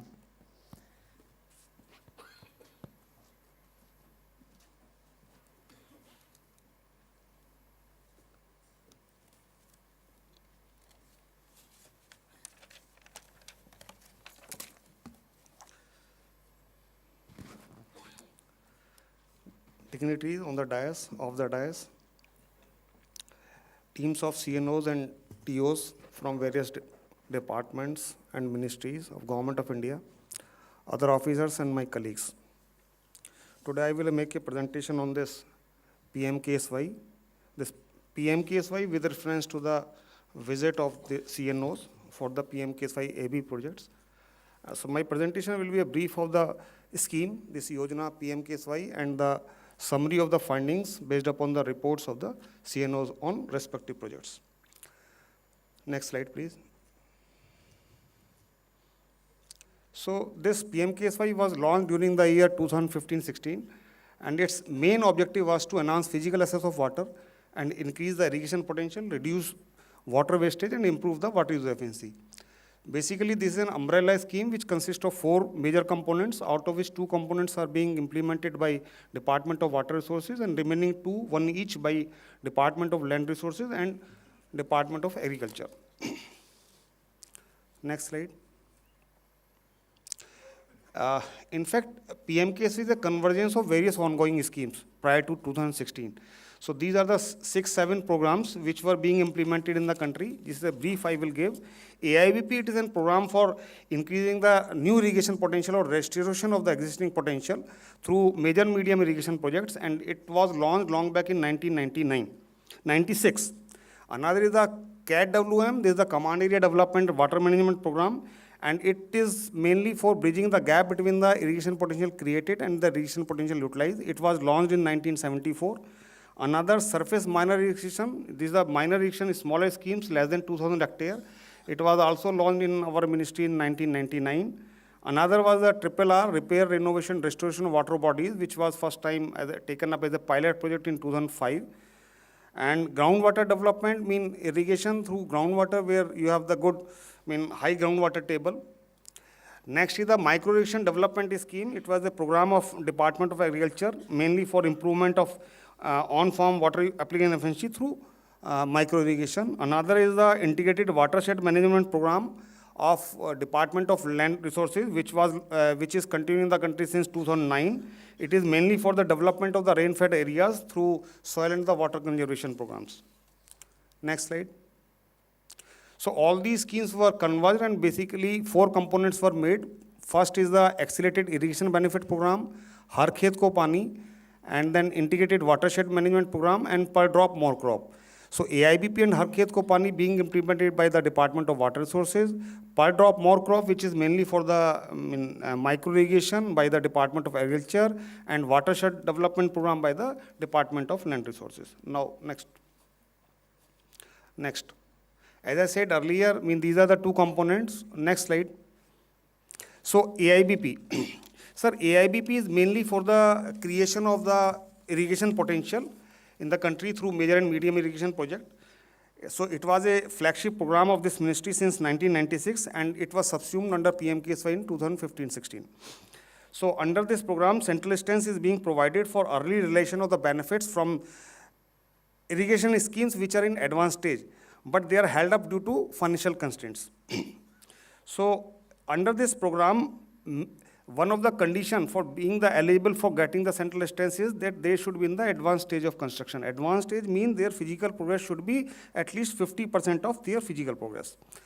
Though this condition was relaxed while continuing this scheme for the 21-26 period, And some addition was made, some specific areas were defined where this condition was lagged, and those areas like drought-prone area in the country, tribal area under desert area program, flood-prone area, and some specific areas like Bundelkhand area of UP, and this Vidarbha and Marathwada region of Maharashtra, and KBK district of Odisha. I mean, these were the regions where we can take up the any new project also over there without going into their physical progress.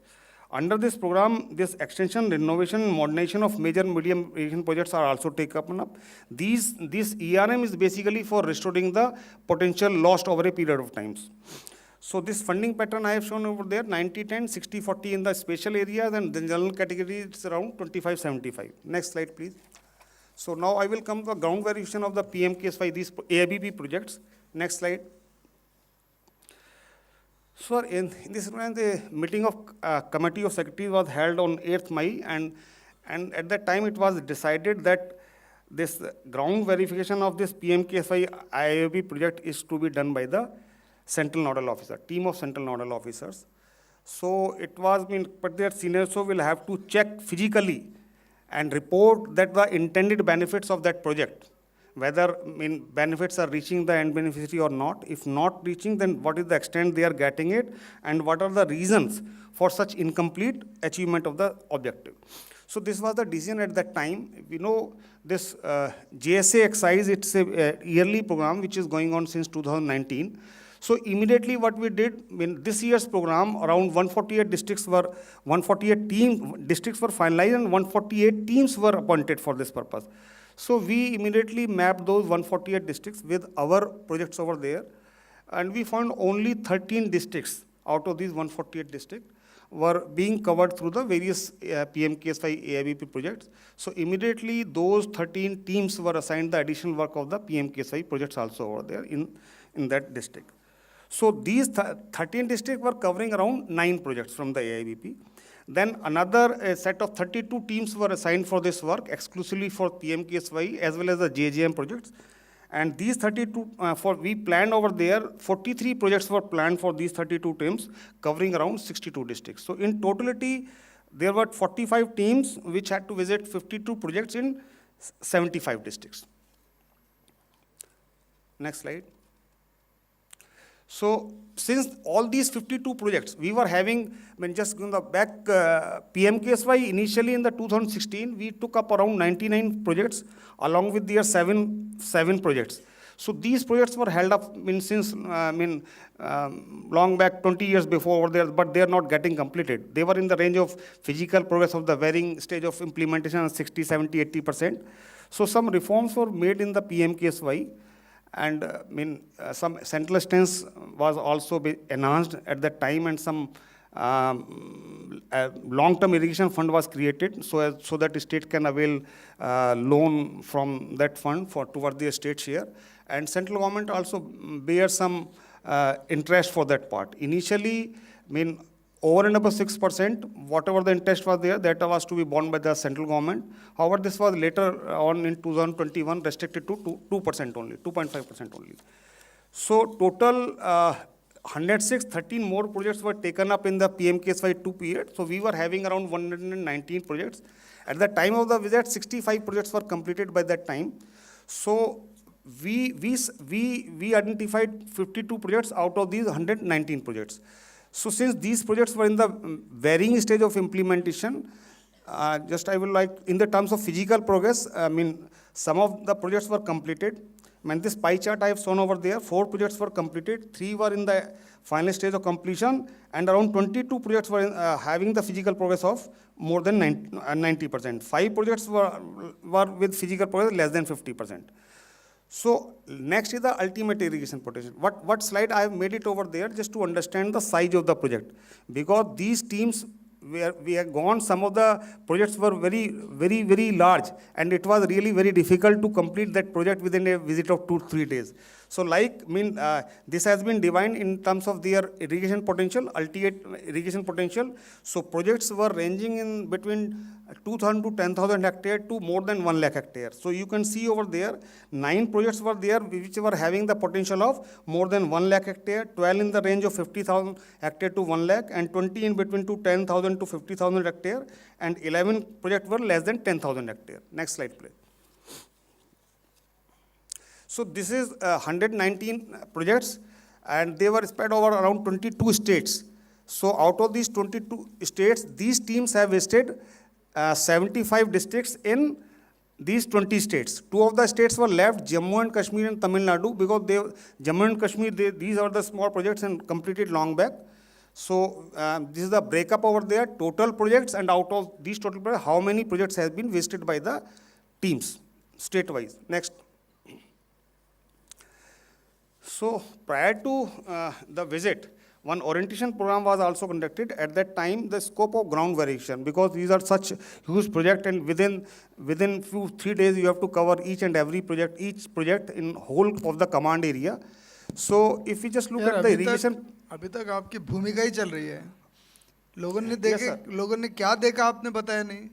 Yes, sir. What is the feedback given by CNOs? Sir, after that, this will. आगे बढ़ो ना, जल्दी खत्म करो. So total, we are divided into three parts. One is the source of water, that is the headworks over there, and another is the command area where the canal network is there. That part was to be visited, and in the last it was the actual farm level. Since canal command area was very, very big, huge over there, so it was requested at that time, try to cover the tail end reaches over there. Because first you establish that water is reaching the tail end, the rest of the upper side tributary get verified automatically. So headworks out of 52, 44 headworks were visited, because 8 were not in the scope of the project. And the canal network, total of 157 locations were visited in the canal part. And at the farm field level, 118 locations were visited by these 52 teams. Next. Next slide, please. So this is the breakup. When we specialized, we devised a form basically to pick up the information. And it was a very simple, user-friendly kind of form, just giving the yes, no, adequacy, not, satisfactory or not. What is sufficient, tail end farmers are getting what or not. And apart from their discussion with the stakeholders, project authority, and the farmers also, they have to fill up that form along with their observations on each component as well as the overall observation on the project. So in that sense, headworks out of these 52, 12 were categorized as a very good to excellent, 31 failed to good. One project was it as a not good. This is one of the project in the Andhra, Jagannathpur, because there was no source of water was established, gates were not installed, so there was no water. And 8 projects were beyond the scope of the project. Next slide. So these are the few of the photographs I have kept over there just to have the visual. All these photographs have been uploaded by the CNOs in their report. Next slide. Borolia, Punpun, Karapuja, so many, we can see the project. They are physically verified over there, and these projects are, these headworks are all in a very good condition. Next. Next. Next part was the Next part was the infrastructure for the canal network. Like I said, total 157 locations were visited, and only the poor remark came over the 12 locations. And these 12 locations were confined to only these six projects. One more thing, it's not like these 6 projects are not totally poor. Various other locations were there, we were visited over there in these 6 projects. Out of this, these 12 locations were found were given the feedback as a poor. Next. These are the canals which are having good photographs which have been uploaded by CNOs. Next.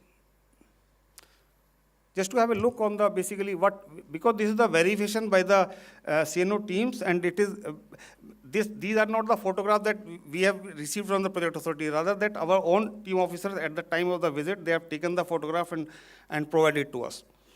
Next. So in this you can see, these are the few patches which were reported very bad. So it was observed that siltation and aquatic weed growth have been reported by many teams. In some of the very online canals, excessive weed growth has been reported. Choking has also been reported in some of the canals. And condition of lined canal was found better than the unlined canals. And most of the verification team has suggested for the maintenance requirement of the canals. Next. This is at the farm level. Again, in this farm level, around this 118 locations were visited by the teams. Out of these, again, this at 12 locations, they found the very, very poor feedback, and the rest of the area, either it was in the category of the good or very good. So it was observed by this team. It's a summary of findings over there that water availability and equitable distribution in most of the completed projects, because all the teams, since these were the ongoing projects, it doesn't mean that nothing has been done. They have achieved 80 to 90% of their potential. So within this project, some part was completed where irrigation facilities were being provided, wherein some part of the tail end side, the distribution network was under construction. So in the completed projects, water availability and equity distribution has been established by the reports, and feedback from farmers have been found very mostly positive. But again, in these projects, wherever the CAD works have not been taken up, or canals are very old and their maintenance has not been taken properly, then farmers have reported erratic water supply also at the tail end. So teams recommended command area development, farmers training, and convergence with other programs for maintenance of the canals. Next. These are a few of the last mile connectivity. Next. So this was another task, whatever the ongoing projects over there, why they are not getting completed. So based upon their reports, these 7-8 issues have been identified. In 9 of the projects, they were found completed or near completion. In 8 projects, no issue was found. Major issue was the L and RR. 18 projects were like they were stuck up just because, they were stuck. Their part of their canal distribution system was stuck up because of some land acquisition issues. 8 projects because of some completion of the RR works. In 6 projects, issues were mainly for the fund constraints. Even state governments were not able to provide their state share. And some contractual issue was reported in one of the projects. And in 2 of the projects, there was some technical issues. Next. So here I would like to show we have taken up the snapshot from their report, their remarks and the feedback. Like with the Sardar Sarovar, they see that the team has concluded that Namda main canal at War village in 2 terms met the functional objective of ground level by lifting the farmers' economic and social. Likewise, Arjuna Sahayaka, there is a very positive remarks which is given by the farmers, by the teams. Next. This just to some of the positive as well as the negative remarks. I have kept all of them. Borolia project, they have team has very specifically categorically mentioned that this project can never be completed. Yeah, there was some issue in the distribution network. This is held up because of farmers were not ready to give their land. So they changed from the open channel to PDN, and then even the PDN they were not ready. Now they have come up with some a channel of a very smaller width. If some consensus is arrived on that issue, then only this project can further progress. Next is this Yerakalava. In this project, left main canal was found. On the right main canal, they have observed the breaching in the canal section and causing flooding on the agricultural field, which is a clear-cut case of the poor O&M of the canal. Next is the Tillari project. They have given many suggestions like for canal modernization, SCADA, training programs for farmers, mobile-based irrigation advisory system, empowerment of the water restrictions, water busting, and convergence with MNREGA, etc. Then this is the Gosikut project, one of the very good project. The intended benefits of the Ghosh project are clearly observed in the command areas, but they have raised one issue also over there. They have suggested to explore the prospect of the fishery development in the reservoir. However, they have also observed that there is an issue of cadmium contamination due to ingress of municipal waste into the reservoir, which need to be addressed by the project authorities. Next. So these are the total summary of findings. That overall impression towards headwork has been reported as very good or good, except few. Adequate supply of water has been provided as per roster, and satisfactory feedback of farmers have been reported in the completed portion of these projects. In ongoing projects, completed canal network portion has been verified and found to be generally in good condition. However, teams have reported silt and weed growth due to the improper O&M. Many CNOs have reported adequate supplies and satisfied farmers under the command of completed distribution network. Inadequate and erratic supply of water has been reported in the tail reaches, in the lack of the field channels, and non-implementation of the command area development work in those areas. Major reason for delay in construction has been due to land acquisition, RR issue, and litigation. In some of the case, fund constraints and the environmental forest clearance also. Next. So after getting the report, what we have done, these report of the seniors has been shared with, sent to all the chief secretary of the respective state to conduct a comprehensive review of the project and complete the project in a time-bound manner by resolving all the bottlenecks raised in the reports. And these reports of seniors are also being taken into cognizance during the various review meetings being taken up by the Secretary Department of Water Resources. And feedback, we will also, whatever the feedback has been given, we are going to continue this program for the 2026-31, and we will incorporate their feedbacks in the EFC memo for the next phase. Thank you.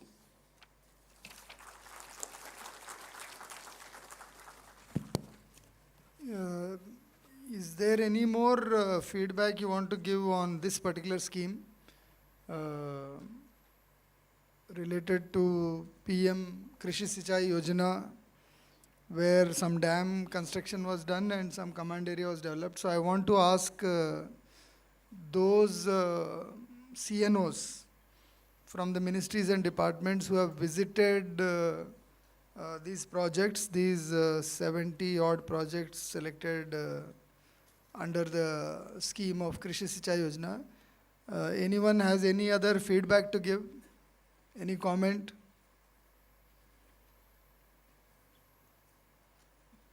If you don't give, then I'm going to call out the names.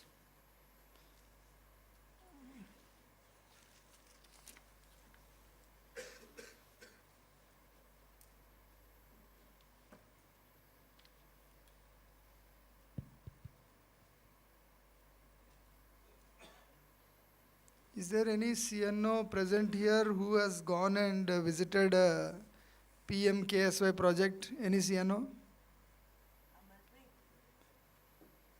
Okay, ji, one behind, yeah. The officer behind.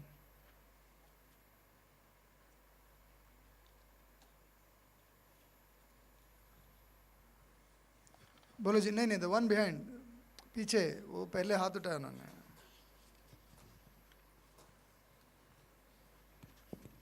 Good morning, sir. Good morning, ma'am. We visited in Andhra Pradesh, Tadipudi and Yerakalva, and we have given the report, and we found that some of the structures were not properly maintained. So we have highlighted this in our report. And as what is your name? Prakash Khichi. From Commerce and Industry? Yes, sir. Okay. So we have highlighted, sir, the shortcomings in our report also. So rightly highlighted in this presentation also, that the tail end was having poor maintenance and left bank was not properly maintained. Some of the headworks was quietly good maintained, but we didn't find that there are some issues regarding contractual issue, land and acquisition issues. So we also highlighted in our report and asked the authorities to kindly clear them. So that's a part we have already covered that. Thank you, sir. Madam.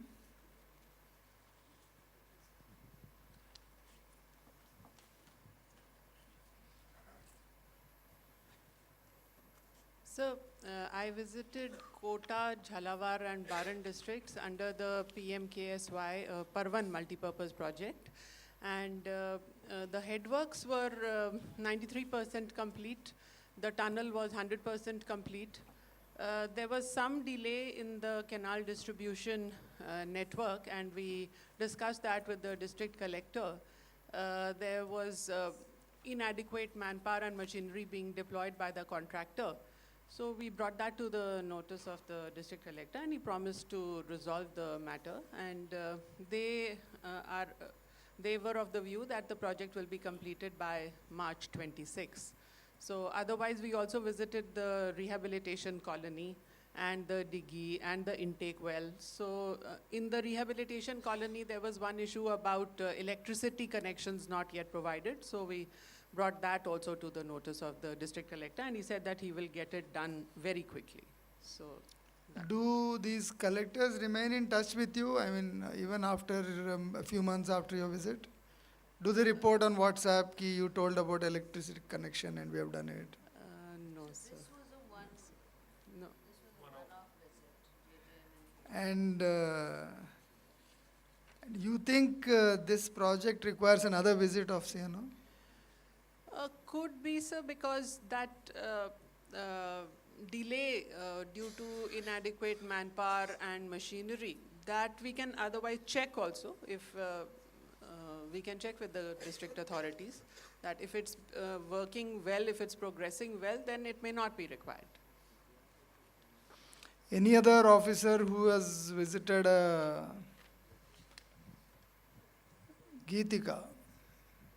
आप बोलिए हाँ. Sir, I have visited Amroha district in Uttar Pradesh for the Madhya Ganga Canal project, sir. Amroha district, sir, in Uttar Pradesh.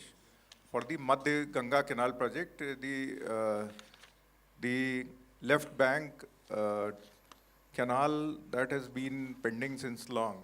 And one of the issues is land acquisition. So the Commissioner Moradabad division, he is coordinating for all three districts the land issues. So when we had gone in the pre-monsoon visit, it was around 42 hectares of land acquisition which was required. When we went for the post-monsoon, it had come down. Now some of the farmers have made a group and it is now up to the highest level. So they are confident that they would resolve it within the next month. And then by March 26, this would become operational. The headwork was in good condition. Even the distributaries were in good condition. All they are waiting for is the resolution of this. And our visit had a good impact. The team was also energized, and we also recommended third-party evaluation. IT Roorkee is actually supposed to do it. So that was done last around 3 years back. So we have also recommended that. And this will take the project forward. So it had a good impact on the project. So my question to you is, you think the PMKSY projects will require another visit? Certainly, sir. Those which are slated to be over by March 26, immediate horizon, they do require another visit.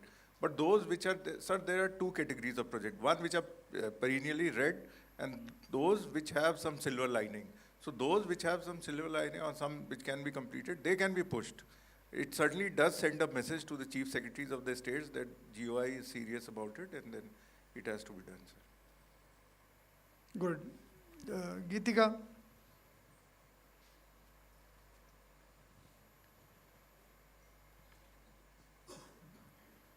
Good afternoon, sir. Sir, I visited Kargil district to inspect the Parkachik canal. Sir, previously it was funded by the central government, but now it is being funded by the UT administration, and we have mentioned this in our report. Sir, during the visit, we saw the headworks which are in good condition.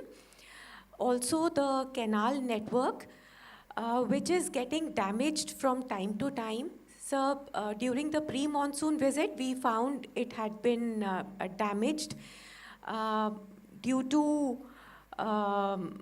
snow, ice, due to ice. And this time in the post-monsoon visit, we found it was damaged due to floods. Although Kargil does not receive any rain, but this time there was unexpected rain which caused flooding. And we also saw the tunnel.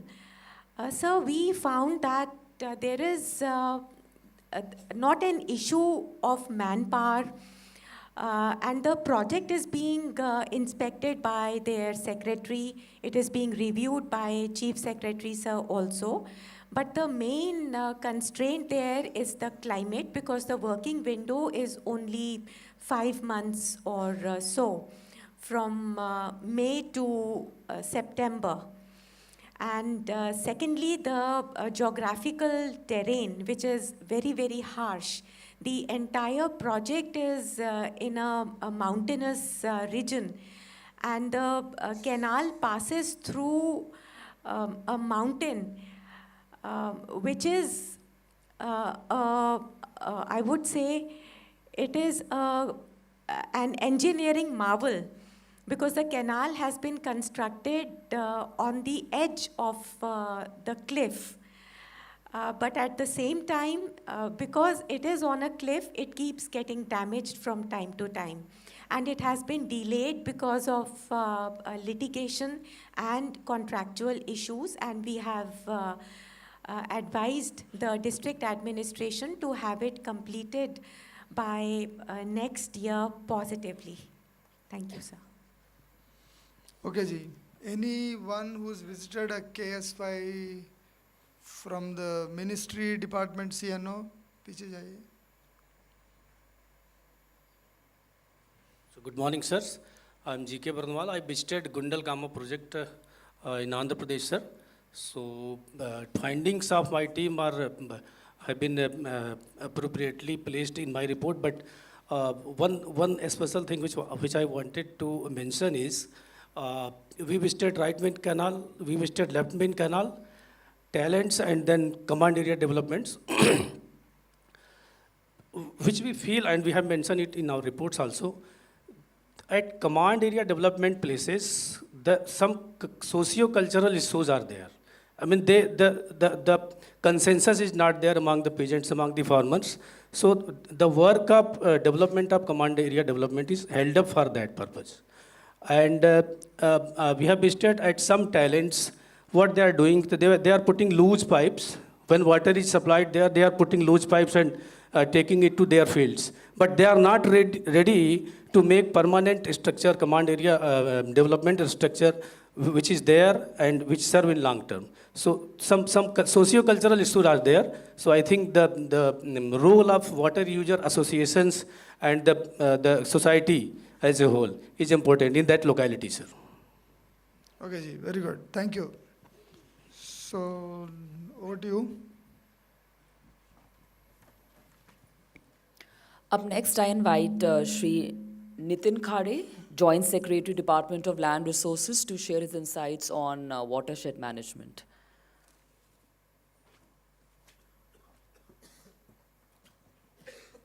Presentation, I got an idea in the morning only after coming here.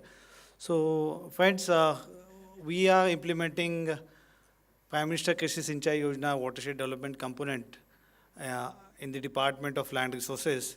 I'm looking after watershed management division. So we are concerned about the land resources, but without conserving water, we can't conserve soil.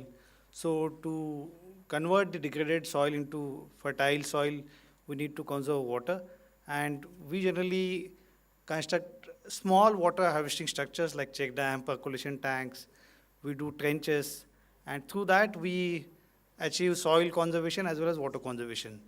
So I'm very glad to share here, sir, that one of the achievement in the water awards this year is that 2 Gram Panchayats which have been adjudged as the best Gram Panchayat and they have been awarded by Honorable President, they are from the watershed project area of our scheme. Sir, with your permission, I would like to play a small video here. We have recently started a campaign called Watershed Mahotsav. It has been launched by Honorable Shivraj Singh Chauhan ji, our Minister for Rural Development. And through this Watershed Mahotsav campaign, we are trying to motivate more and more Jan Bhagidari, and we also want to see to it that the old structures are maintained properly. We have done around 7.5. धरती मैया ने दी हमें कितनी सारी सौगात. शिव मोहन जी. विकसित भारत के लिए सूखा मुक्त भारत, मिट्टी और जल हमारे जीवन की धड़कनें हैं। सूखे और वर्षा आधारित क्षेत्रों में हरियाली से खुशहाली लाने के लिए भारत सरकार ने वर्ष 2015 से प्रधानमंत्री कृषि सिंचाई योजना वाटरशेड विकास घटक अंतर्गत भूमि एवं जल संरक्षण कार्यों को एक नई दिशा की ओर गति दी है। मिट्टी की नमी को कैसे बनाए रखें, उस तक जल की उपलब्धता कैसे बढ़ाएं? योजना अंतर्गत वर्ष 2021 से 2026 के लिए 50 लाख हेक्टेयर क्षेत्र में 1220 परियोजनाओं को मंजूरी दी गई है। माननीय प्रधानमंत्री जी के 2047 तक विकसित भारत बनाने के लक्ष्य की प्राप्ति के लिए सूखा मुक्त भारत बनाने के लिए भूमि संसाधन विभाग कटिबद्ध है। आज आवश्यकता है नदियों को पुनर्जीवित करने की, तो पुरानी जल संरचनाएं नदियों को पुनर्जीवित करने का काम करें और वाटर सेट अभियान रेन फेड वाले वो इलाके जहां कोई दूसरा चारा नहीं है, क्षेत्र का विस्तार करने की जरूरत है। इस संकल्प को पूरा करने के लिए गुंटूर से राष्ट्रव्यापी वाटरशेड महोत्सव का शुभारंभ किया जा चुका है। वाटरशेड महोत्सव के अंतर्गत देश भर में विभिन्न कार्यक्रम आयोजित किए जाएंगे, जैसे वाटरशेड विकास के पूरे किए गए कार्यों का लोकार्पण, नए कार्यों का भूमि पूजन, मिशन वाटरशेड पुनरुत्थान का शुभारंभ किया जा रहा है। वाटरशेड विकास सोशल मीडिया प्रतियोगिता का आयोजन, जन भागीदारी कप 2025 की विजेता परियोजनाओं को पुरस्कार, श्रमदान, पौधारोपण और वाटरशेड विकास के अन्य कार्य। इस अवसर पर वर्तमान परियोजनाओं के अलावा पूर्व में निर्मित भूमि एवं जल संरक्षण संरचनाओं के उचित रखरखाव व मरम्मत के लिए मिशन वाटरशेड पुनरुत्थान का भी शुभारंभ किया जा रहा है। देश भर में PMKSY वाटरशेड विकास योजना 1 से निर्मित भूमि एवं जल संरक्षण के काम जैसे चेक डैम, तालाब इत्यादि के कार्य मनरेगा योजना के मदद से किए जाएंगे। अपने क्षेत्र में आयोजित होने वाले वाटरशेड महोत्सव में भाग लेकर श्रमदान व जन भागीदारी के माध्यम से भूमि एवं जल संरक्षण के इस महत्वपूर्ण कार्य में अपना सहयोग दें। तो आइए हम सब मिलकर वाटरशेड विकास योजना को एक जन आंदोलन बनाएं, क्योंकि जब पानी रुकेगा तो मिट्टी बचेगी और जब मिट्टी बचेगी तभी जिंदगी खेलेगी।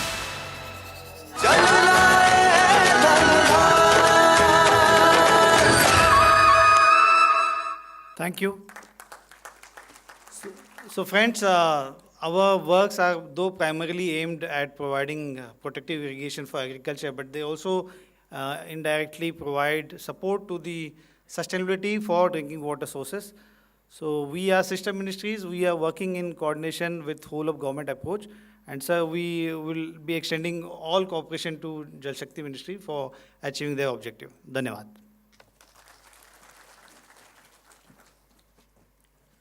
Thank you very much, sir. Our next presenter is Dr. Rachna Tanwar, Director Niti Aayog, CNO JSACTR, जो भिवानी हरियाणा में चल रहे प्रयासों पर प्रस्तुति देंगी। Respected dignitaries on the dais, off the dais, ladies and gentlemen, very good afternoon to you all. सबसे पहले मैं धन्यवाद देना चाहूँगी आज मुझे मौका देने के लिए, अपने अनुभव साझा करने के लिए। मेरी जिम्मेदारी लगी थी भिवानी डिस्ट्रिक्ट हरियाणा के लिए। जब ये प्रेजेंटेशन की बारी आई तो मुझे अपने अनुभवों को इस थीम के हिसाब से अलाइन करना था। जल शक्ति अभियान, कैच द रेन, जिसकी थीम है जल संचय, जन भागीदारी, जन जागरूकता की ओर। इस पूरी थीम में ये अनुभव मैं 5 से 7 मिनट से ज़्यादा नहीं लूँगी आपका। इसमें कुछ पॉजिटिव्स हैं और कुछ लर्निंग्स भी हैं, हमारे लिए भी, डिस्ट्रिक्ट एडमिनिस्ट्रेशन के लिए भी। जिसमें सबसे पहला है कि मुझे भिवानी दिया गया, उसमें पॉजिटिव ये है कि मेरा अपना होम टाउन है। शुरुआत में मुझे लगा कि हर एक को उसका होम टाउन दिया गया है, बट जब साथियों से चर्चा हुई तो लगा कि मैं ही लकी हूँ। और इस लर्निंग में मुश्किल दौर ये था कि इस समय काम के चलते अपने ही घर विजिट नहीं कर पाए। हरियाणा के साउथ वेस्टर्न पोर्शन में तकरीबन 3,500 स्क्वायर किलोमीटर में फैला हुआ भिवानी बहुत अलग तरीके की समस्याओं से जूझ रहा है। इसके 7 ब्लॉक में से कुछ हैं जो सूखे से प्रभावित हैं, क्रिटिकल जोन में हैं, और कुछ हैं जहां खेती के लिए खुदाई करने से पानी आ जाता है, जिसका कारण जानते जानते अपना ही होम टाउन होने के बावजूद हमें पोस्ट मॉनसून विजिट तक का समय लग गया। चूँकि लोगों का चार्ज बदलता रहता है, जो पुराने लोग थे उनसे बातचीत करने पे हमें मुख्य कारण पता चला, जो मैं आपसे साझा करूंगी। पानी की कमी के बावजूद भी rich agricultural heritage, the main reason is adoption of agricultural techniques. एक इम्पॉर्टेंट चीज़ कि प्री मानसून विजिट हमने मई में किया, पोस्ट मानसून जस्ट अभी नवंबर में किया। एक खास चीज जो हम लोगों ने देखी कि एक जर्नी की शुरुआत हुई जो पोस्ट मॉनसून विजिट के बिना अधूरा था। उन सारे अनुभवों से अगर हम मीनिंगफुल इंसाइट ले पाए, डिस्ट्रिक्ट एडमिनिस्ट्रेशन को कोई लर्निंग मिली, उनकी कुछ अच्छे अनुभवों को हम देख पाए, वो पोस्ट मॉनसून का मौका था। प्री विजिट की प्लानिंग तक पूरे अभियान को बहुत अच्छे तरीके से मैं और मेरे जो साथी टीम मेंबर थे, असिस्टेंट डायरेक्टर CWC से, सेंट्रल वाटर कमीशन से, शुरुआत में पूरा कैच होल्ड नहीं था कि समस्या क्या है, बट एक अच्छा स्टेप जो हमने उठाया था अपना समय बचाने के लिए और डिस्ट्रिक्ट एडमिनिस्ट्रेशन का समय बचाने के लिए, कि हमने एडवांस में प्लानिंग की, फ़ोन पे संपर्क स्थापित किया, व्हाट्सएप मैसेज किए, मेल किया, उनको सीरियसनेस बताने के लिए कि आप डॉक्यूमेंट्स तैयार रखें। सबसे पहले जाके DM से मिले। ये भी एक अनुभव है। एक अच्छी चीज़ क्या है, स्टेट एडमिनिस्ट्रेशन में अगर मैसेज ऊपर से दिया जाता है तो सीरियसनेस ज़्यादा रहती है। DM से ही हमें पता चला कि ये दो तरीके की समस्याएं हैं कि खेती करते करते पानी निकल आता है, ज़मीन जोती नहीं जा सकती, और दूसरी तरफ कुछ इलाके ऐसे हैं जहां 3 से 4 दिन बाद घंटे भर के लिए पानी आता है। अगला हमें लोकल फील्ड लेवल ऑफिसर से मिलने का मौका मिला। इसमें भी पॉजिटिव अनुभव ये था कि जो लोग अच्छा काम कर रहे थे उनके लिए ये सेंट्रल नोडल ऑफिसर्स की विजिट एक मौका था अपना काम शोकेश करने का। एक इसमें जो नेगेटिव अनुभव समझ में आया कि डाटा इतने फॉलोअप के बाद भी रेडिली अवेलेबल नहीं मिला। कारण ये नहीं था कि काम नहीं हो रहा है, कारण ये था कि ये जो अभियान है ये उनकी प्राथमिकताओं में सबसे पीछे चला जाता है जब तक विजिट नहीं होती, जब तक कॉन्टिन्यूअस मॉनिटरिंग नहीं होती। तो कुछ बेहतर फील्ड ऑफिसर्स ने रिक्वेस्ट किया कि हम उनकी साइट को विजिट करें, किस तरीके की समस्याएं हैं, क्या वो काम करना चाहते हैं।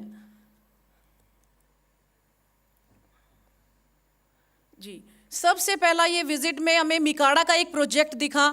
सबसे खास बात ये है कि अपने आप में सेल्फ सफिशिएंट है। एक नई तकनीक का इन्होंने इस्तेमाल किया, मे बी कुछ एडवांस डिस्ट्रिक्ट के लिए वो तकनीक बहुत ही नॉर्मल होगी, बट भिवानी जैसे शहर के लिए इन्होंने पॉलीएथिलीन की शीट का इस्तेमाल किया है ताकि पानी को उड़ने से बचाया जा सके, लंबे समय रखें। इसमें जो 8 पंप लगे हैं मिकाड़ा के इस प्रोजेक्ट में, वो सब सोलर पावर से हो रहे हैं, और जब हमने विजिट किया तब भी वहाँ सोलर का और स्केल पे, ताकि उन्हें इलेक्ट्रिसिटी की ज़रूरत ही ना पड़े उसको संचालित करने के लिए। वो एक बहुत बेहतर एग्जाम्पल था। ये एक हॉर्टिकल्चर साइट है। इसकी खास बात यह है कि इसकी 75% से 80% फंडिंग सरकार की है और 10 से 15% वो भी सीरियसनेस लाने के लिए किसान खुद करता है। ये एक छोटा सा टैंक, छोटी सी तकनीक, बट जब इस किसान से बात की जो आपको ब्लू शर्ट और कैप में दिख रहा है, ये वहाँ गुआवा का बाग लगाए हुए है, और इस सिंचाई की तकनीक की वजह से उसने बोला कि मैं जोखिम उठा पाया अपना एक बाग स्थापित करने के लिए। एक खास पॉजिटिव अनुभव मैं शेयर करना चाहूँगी क्योंकि मैं भी हरियाणा से हूँ। आप देखिए, मैक्सिमम लेडीज़ यहाँ पर्दे में हैं, बट हमारे अभियान की जो थीम है जन भागीदारी और जन जागरूकता की ओर, उसका एक बेहतर एग्जाम्पल इधर देखने को मिला। जो आंगनवाड़ी वर्कर हैं उन्होंने मुझे सरपंच से वो सीधे खुले तौर पे बात नहीं कर पा रही थी। वो जब हम बातचीत कर रहे हैं तो उन्होंने क्या समस्या बताई, रेन वाटर हार्वेस्टिंग स्ट्रक्चर तो है बट जितना पानी भरते हैं उतना निकाल नहीं पाते। वो समझ नहीं पा रही थी, वो पर्कुलेट होके नीचे जा रहा है, और अगर इस पानी को हमें पूरा इस्तेमाल करना है तो क्या तरीका है। तो वहाँ हमारे साथ ब्लॉक लेवल ऑफिसर्स थे जिन्होंने उनको मदद की कि अगला जब टैंक बनाएंगे तो पक्का करेंगे उसको नीचे से, ताकि पानी को अगर आपको उसको पूरा यूज़ करना है, पर्कुलेशन से बचाना है, बट एक अच्छी चीज़ की जानकारी उनको दी गई कि ये पर्कुलेशन भी आपके भूजल स्तर को ही बढ़ाएगा। एक और अनुभव मैं आपकी अनुमति से साझा करना चाहूँगी कि ये जन जागरूकता जो मैं बोल रही थी बार बार, इस आंगनवाड़ी वर्कर ने मुझे रिक्वेस्ट किया कि क्या आप 5 मिनट पैदल चल सकती हैं। ब्लॉक ऑफिसर आप जैसा कि जानते हैं कि अरे सीनियर टीम है, कहाँ लेके जाएंगे आप लोग, बट वो मैसेज समझ चुकी थी कि जितना रेन वाटर हार्वेस्टिंग स्ट्रक्चर इनको दिखाएंगे उतना ये अप्रिशिएट कर रहे हैं। ये एक टैंक विजिट करने के बाद उन लेडीज़ के साथ जब हम गए, ये सिर्फ एग्जाम्पल है किस किस तरीके का सेटअप उन्होंने किया है। ये पहाड़ी को काट के बनाया हुआ सेटअप है जी। वो लेडीज़ मुझे ये एक स्ट्रक्चर दिखाने लेके गई जो एक घर के अंदर बना हुआ है। बिना ये शेड्यूल में नहीं था। वो मैसेज क्या देना चाह रही थी? जब हम गांव में चौपाल पे पहुंचे, उसने हाथ करके दिखाया कि मैडम यहाँ तकरीबन हर एक घर में रेन वाटर हार्वेस्टिंग स्ट्रक्चर बना हुआ है, और एक बनते हुए घर का एग्जाम्पल दिया कि इसमें भी वो कंस्ट्रक्ट कर रहे हैं। तो वो जो जन जागरूकता है, शायद उसकी ओर ये पहला कदम है। जल शक्ति केंद्र हमारे अभियान के जो मेन मकसद में से सबसे प्रमुख है जल शक्ति केंद्र की स्थापना। ये हकीकत है कि प्री मॉनसून विजिट में वो एक खाली कमरा था। रिकॉर्ड मेंटेनेंस की इंपॉर्टेंस उनको नहीं पता थी, बट अभी वहाँ 2 रजिस्टर रखे हुए हैं, और एक इंसाइट जो उन्होंने खुद से दिया कि लोग अपनी खेती, सिंचाई, पानी की हजारों समस्याएं लेके आते हैं। कई बार हमारे रूम में बैठाने की जगह नहीं होती, जबकि एडजेसेंट रूम ही है। तो अब वो जल शक्ति केंद्र की अपनी सुविधा को इस्तेमाल कर रहे हैं। उन्होंने प्री मॉनसून से पोस्ट मॉनसून के बीच में वहाँ जो एक्टिविटीज़ की, उनका भी लेखा जोखा रखा। वो आगे की उसमें आपको दिखाई देगा। जी, ये मुख्य तौर पे जर्नी का पार्ट नहीं थे, बट एक बहुत सकारात्मक अनुभव जो दिखा कि हर कोई काम करना चाहता है। The moment you appreciate them, वो हमें लेके गए कि जस्ट रास्ते में चलिए। ये जूही कैनाल की साइट है, जहाँ ज़मीन भिवानी के इस एरिया में, जूही वाले एरिया में प्लेन नहीं है, उबड़ खाबड़ है। पानी को एक जगह से ऊंची जगह पहुंचाने के लिए इन्होंने ये पंप सिस्टम लगाया हुआ है। जी, एक और जो लर्निंग मिली कि कायला विलेज में जो एक स्पेसिफिक एड ऑन था इस साल के अभियान में, JJM और PMKSY, हमें JJM की जिम्मेदारी दी गई थी कायला और नूनसर के लिए। ये कायला विलेज का स्कूल है, जहाँ का हर एक बच्चा, इन प्रिंसिपल ने बताया कि जल की इंपॉर्टेंस से वाकिफ है। क्यों?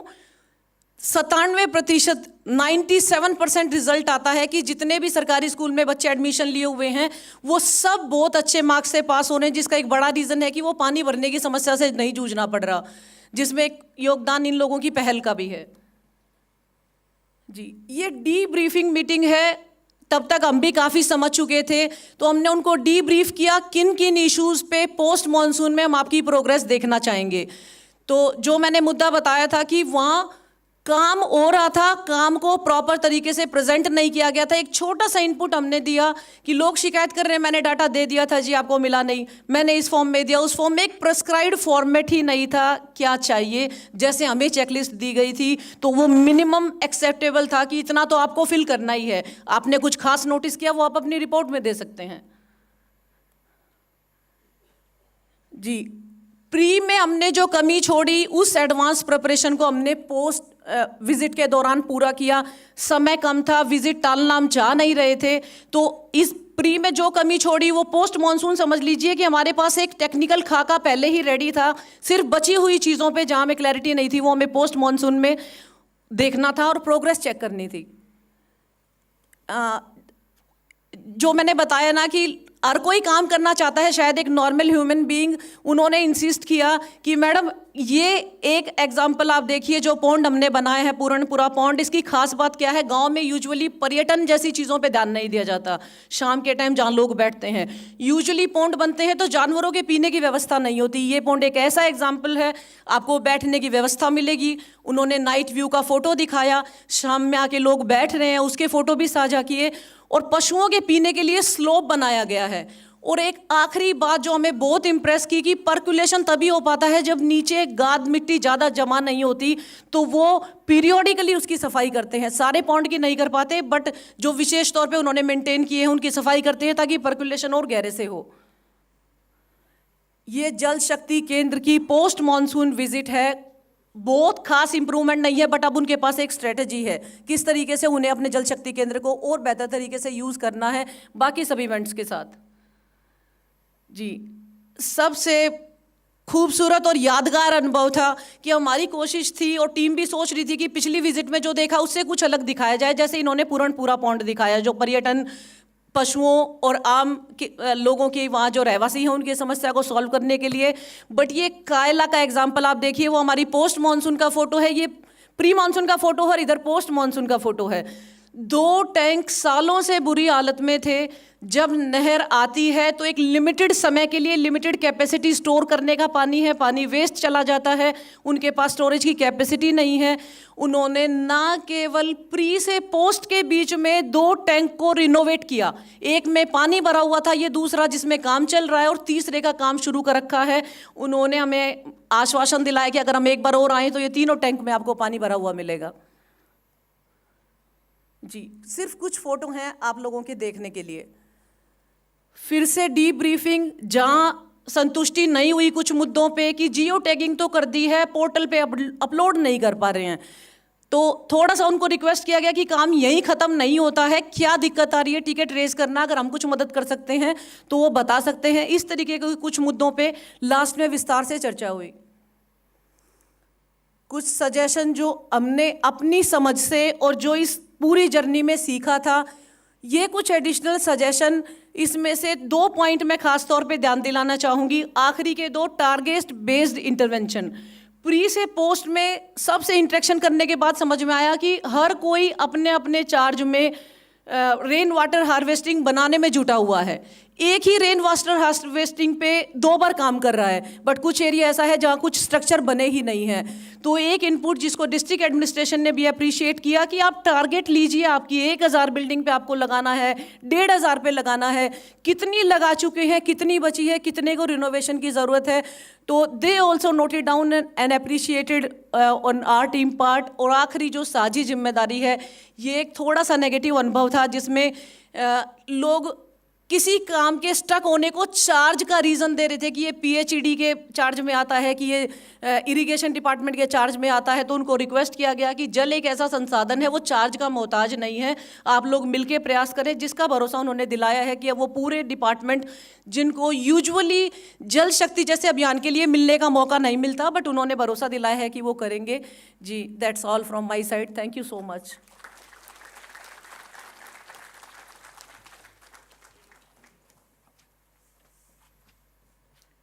धन्यवाद मैम। अब निवेदन है श्रीमती फूलवती से, जो कि एक जल योद्धा हैं, कि वे कृपया मंच पर आएं और अपने अनुभव हमारे साथ साझा करें।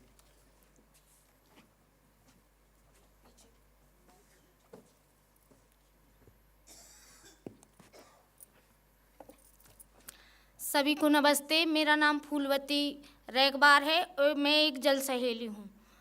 मेरे गांव का नाम ग्राम हनौता कड़ेसरा कला पंचायत, जिला ललितपुर से हूँ।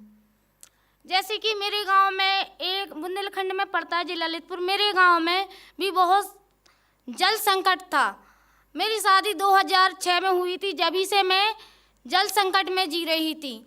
और हम लोग जो खेती बाड़ी मेरे गांव में नहीं होती थी, उसके वर्षा के आधार पर मेरे गांव में खेती होती थी। वर्षा हो गई तो खेती हो गई, और वो भी एक ही फसल होती थी मैम मेरे गांव में। और नहीं, हम लोग क्या करते थे, पलायन करते थे। मेरे गांव से सब लोग पलायन करके बाहर मजदूरी करते थे, और ताकि कई बार मैंने भी प्लान किया, मैं भी बाहर पलायन करके आई हूँ। 2006 से मैं पलायन करते करते करते करते 2020 तक मैं पलायन करती रही। उसके बाद जब मैं अपनी ज़िंदगी से तंगी आ गई, तो मेरे एक दिमाग में डाला कि ऐसे कब तक हम पलायन करते रहेंगे, और ऐसा करना चाहिए कि अपने गांव में वर्षा का जो पानी है वो रोकना चाहिए। अब मैं ऐसी तो नहीं थी मैम कि मैं अकेली रोक लेती, फिर मेरे मन में एक आया, एक हमने 10 से 22-25 महिलाओं का एक संगठन बनाया। उसके तौर पे हम लोगों ने वर्षा का पानी रोकने का प्रयास किया। जो जहाँ पे पहले चंदेली बुंदेली तालाब बोले जाते थे, वहाँ पे क्या था मैम के खेत बना लिए गए थे, वहाँ पे खेत बन गए थे, तो वहाँ पे पानी कहीं पे नहीं रुकता था। जब हम लोगों ने 25 बहनों ने मिलकर एक संगठन बना के उस तालाब के श्रमदान को, हमने 25 बहनों ने श्रमदान किया, उसका गहरीकरण किया, तो वहाँ से 150 किसान भाइयों को लाभ हुआ मैम। वहाँ खेती होने लगी, 3 फसलें खेती होने लगी है। उसके बाद हमने 2 चेक डैम, उसी संगठन से 2 चेक डैम बनाए, एक चेक डैम की मरम्मत भी की। उसके बाद एक नाला था, नाला में भी पानी पूरा बहता चला जाता था। उसके बाद उस नाला में हमने पानी रोका, 5000 बोरियां का बांध बनाया। उसको बांध बना के 5,000 बोरियन का बांध बना के वहाँ पे 500 किसान भाइयों के लिए लाभ हुआ और 500 किसान भाइयों को वहाँ पे बाहर प्लान नहीं करने पड़ती, जो कि मेरे गांव में एक भी भाई प्लान नहीं करता है। और ना मैं जाती हूँ बाहर, प्लान भी रुक गया। 3 फसलें होने लगी हैं मैम। उसके बाद रोजगार के लिए सब किसान भाइयों सब्जी का भी धंधा करने लगे हैं। उसके बाद मैम जब हम लोगों ने पलायन करना बंद कर दिया तो फिर हमने शिक्षा पे भी ध्यान दिया, क्योंकि हम लोग तो नहीं पढ़े लिख पाए। लेकिन जब हमारा प्लान रुक गया तो हमने अपने बच्चन के लिए शिक्षा के लिए भेजने लगे, नहीं तो हम शिक्षा के लिए नहीं भेज पाते थे। उसके बाद जो पिछली जाति में रहते शहरिया बस्ती में मैम मैंने एक सर्विस किया और हर जगह मोहल्ले के मोहल्ले सर्विस किया। और सर्विस के बाद मैंने 40 बच्चन को दीन दयाल पद्धति स्कूल में इंटरव्यू दिलाया। उसमें से कुछ बच्चे पास हुए। आज वो भी वहाँ पे एक हॉस्टल में 28 बच्चे आज तक भी वहाँ पे पढ़ रहे हैं। और उसके बाद अभी भी मैं रोका नहीं गया है। अब हर व्यक्ति मेरे गांव से इतनी सी बात पानी को लेके बहुत अच्छी जिम्मेदारी समझने लगा है। और एक हम गांव एक सर्विस करते हैं, स्कूलों में जाकर भी सर्विस करते हैं। मैम के बच्चों को समझाते हैं कि बेटा जैसे कोई गंदा पानी है, हाथ मुंह धोने का पानी है तो वो डालना नहीं है। हर घर में मैम मेरे गांव में हर घर में किचन गार्डन मिलेगा आपको। धन्यवाद देती हूँ इस मंच को कि यहाँ पे मेरे को बोलने का मौका दिया। और मैम मैं आग्रह करती हूँ कि आप सभी मेरे एक बार मेरे गांव में आके देख सकती हैं। Thank you. पानी की जंग में हम सब संग में, पानी की जंग में। Thank you.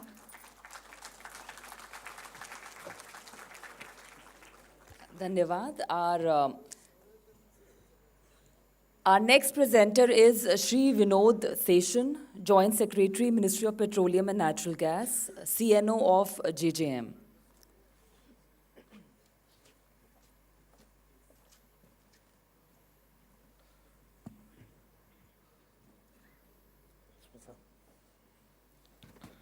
माइक उससे ऊंचा नहीं हो सकता है। Sir. Good afternoon, sir. Respected dignitaries on the dais, colleagues and senior officers. Our central team visit was to state of Telangana, and Sri Venkateshwarluji, the technical officer, is here, and it was a wonderful visit. We had 2 specific programs to visit. One is the PMKSY scheme at Pedavago, and the second is the JJM work. Next slide. Somebody to do the next slide, or I can do? Okay.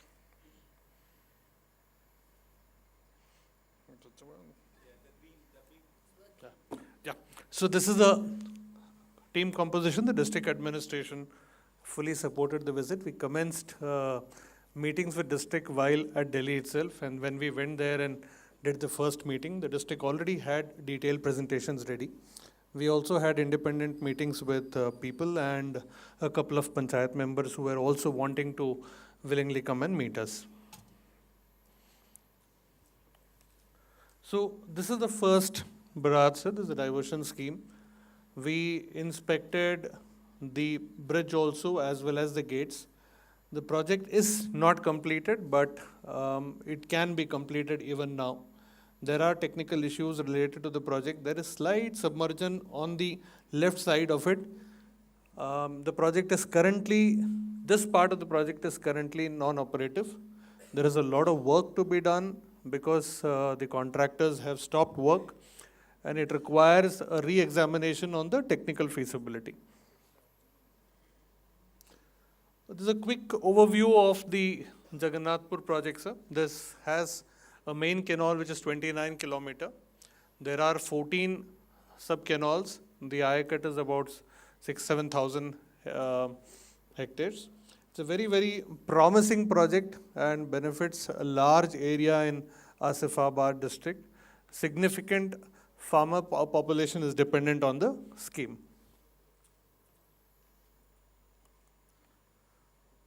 So a quick overview, sir, some parameters. The most important is the 29-kilometer length of canal and 15,000 acre area cut.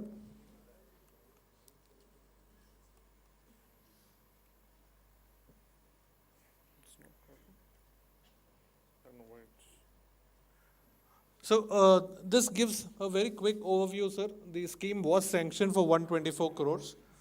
Thereafter, the scheme was revised to 244 crores, and there are two contractors. Come to the conclusions. Yes, sir. I'll come straight.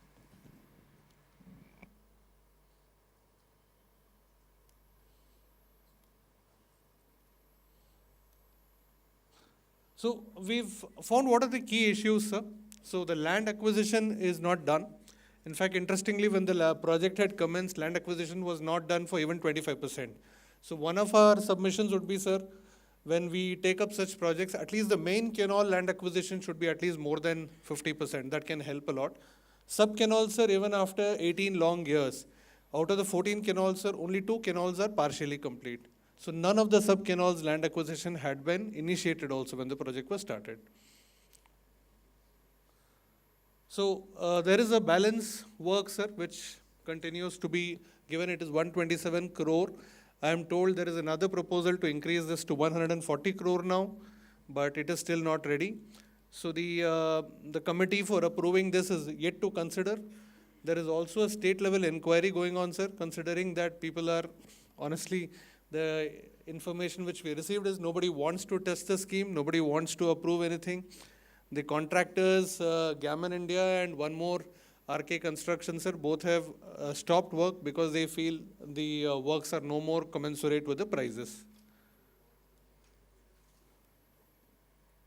So the project, however, sir, what we have done is we had a discussion with technical people who understand the project details in terms of site capability, in terms of soil, in terms of what is the length of canal, in terms of whether the technical interventions planned would sustain for a long term. What they say is that the project still is capable of achieving its target if it is redesigned.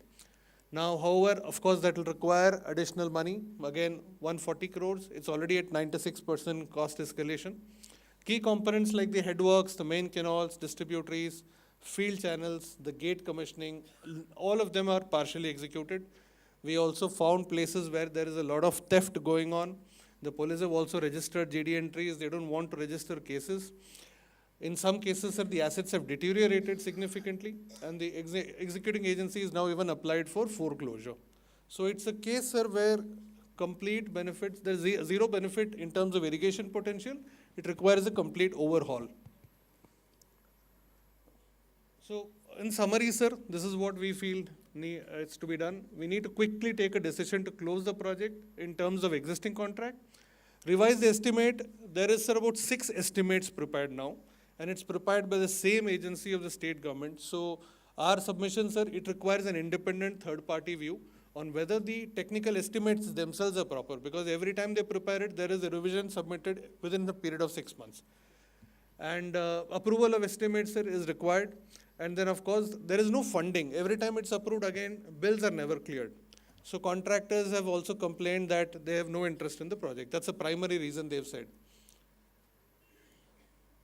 Then, sir, we had a second part, which is on JJM. So JJM, though it had specifically 2 villages to visit, we found largely the scheme was okay, but then there are very frequent border villages coming up. 23 new habitations have come up. The district has applied for these 23 habitations to be included. We submit, sir, if these could be considered, that could extend. Institutional water coverage is good, but the feedback which we got when we spoke to public representatives was Anganwadi centers, schools, as well as PHCs are not connected. So after visiting a couple of houses, sir, we did visit specifically Anganwadi centers and institutions, and we did find that these connections are not working. So at least four locations we found where these were not working, sir. So community engagement is more needed, sir, in terms of volunteers. There are many volunteers who are willing to contribute. So that could really help. So water quality testing, sir, needs to be done. There is a big reservoir there, a natural reservoir, converted, of course, with artificial interventions, very beautiful reservoir. But water testing is done only at the reservoir head office, including the central testing area. At the household level, sir, I think we could empower more volunteers to do the testing. People are very interested, they're very satisfied, in fact, with the scheme's testing focus, but they feel that the interventions are more needed in terms of empowering the local level testing. So the findings again, sir, were submitted to the collectors and the district. So we visited all of this. This is a natural reservoir, sir, and we find that overall, sir, there's quite a lot of work which can be done on the PM-KSY side and on the JJM side, except for the habitations and testing. It's more or less okay. There are issues we found with some of the DPR, sir.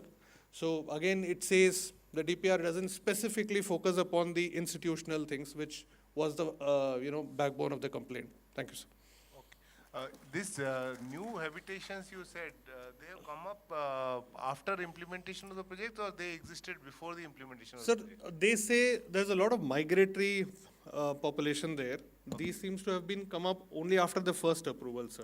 It seems very odd that 23 new habitations Yes. came up just in last 5 to 6 years. Yes, sir. We also found it odd, but it's a reality, sir. And they have also done field visits, confirmed, and found that these are not connected. Anganwadis would have existed before the implementation of the scheme. So why did they leave that out? Sir, I did not check in terms of that, but the feedback was not all Anganwadis they are connected by pipes. Yeah. Some places the pipes don't reach the length, there's no water. Some houses, like there is a school we went, if this is a school building, right at the entrance they put a small pipe. Okay. And then roads have come up over it. So the pipe is not visible at all. Okay. So effectively, sir, institutional focus of reaching water is not there. And there are schools where there's another school which we visited, water is available, but the quality of water is so bad, so people bring water from home. There's also the school staff who's kept a separate filter there. People are drinking from there. So institutional focus seems to be totally gone away from the project, sir. And community involvement of Community Gram involvement Panchayat, is there, sir. Gram Panchayat. So panchayats were not functioning when we went, and that is one of our recommendations, sir. The local community has no money for operational expenditure. So panchayat funds are Not there. I checked with the collectors the last 2-3 days. Panchayat elections are going on, so they're hoping it will come. But we need to find some method of, sir, giving O&M fund regularly. Otherwise, now effectively last 1.5 years there's no focus, and they know that all these institutions are not connected. And sir, those areas are very tribal, remote areas, sir. Remote areas. So most of the habitats are, migrating nature. So they said 23 habitation needs to have this connection, JJM, and all these things. Do you have any suggestion on this concept of CNOs for Jal Shakti schemes? There are very few CNO, there are very few ministries which use CNOs. Sir, CNO is a good system because it does give an independent perspective into the project. But I would refrain from saying we should do another visit, sir, unless there's an action on the current report. Because let's take the scheme, sir. The scheme is completely still. There is no progress even as on last 2-3 days I checked. Now, it may not be really prudent to go and do another visit unless there is progress on that. But the scheme, one visit is useful, sir. So every time there is progress, the concept of CNO would be useful. Thank you, sir.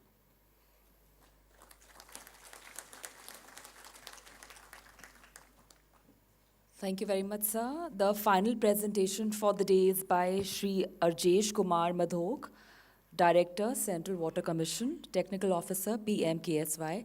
And ladies and gentlemen, kindly excuse my voice. I have a slight sore throat today. Thank you, sir.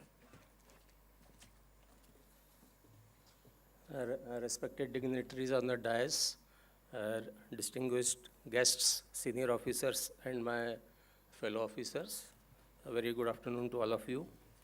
I am going to present some of the glimpses of the Gosi-Khurd major national irrigation project, which along with my team comprising of CNO, Shri D.V. Swami, who is IAS and chairman of the MPEDA, Marine Products Export Development Authority, Kochi, myself as technical officer, and one Madam Preeti Raut from CGWB.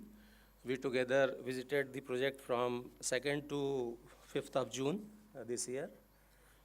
Beforehand, we had some introductory or briefing meeting with the project officials as a measure of our methodology to proceed for the visit, and gained some insight into the various features of the project. Next, please.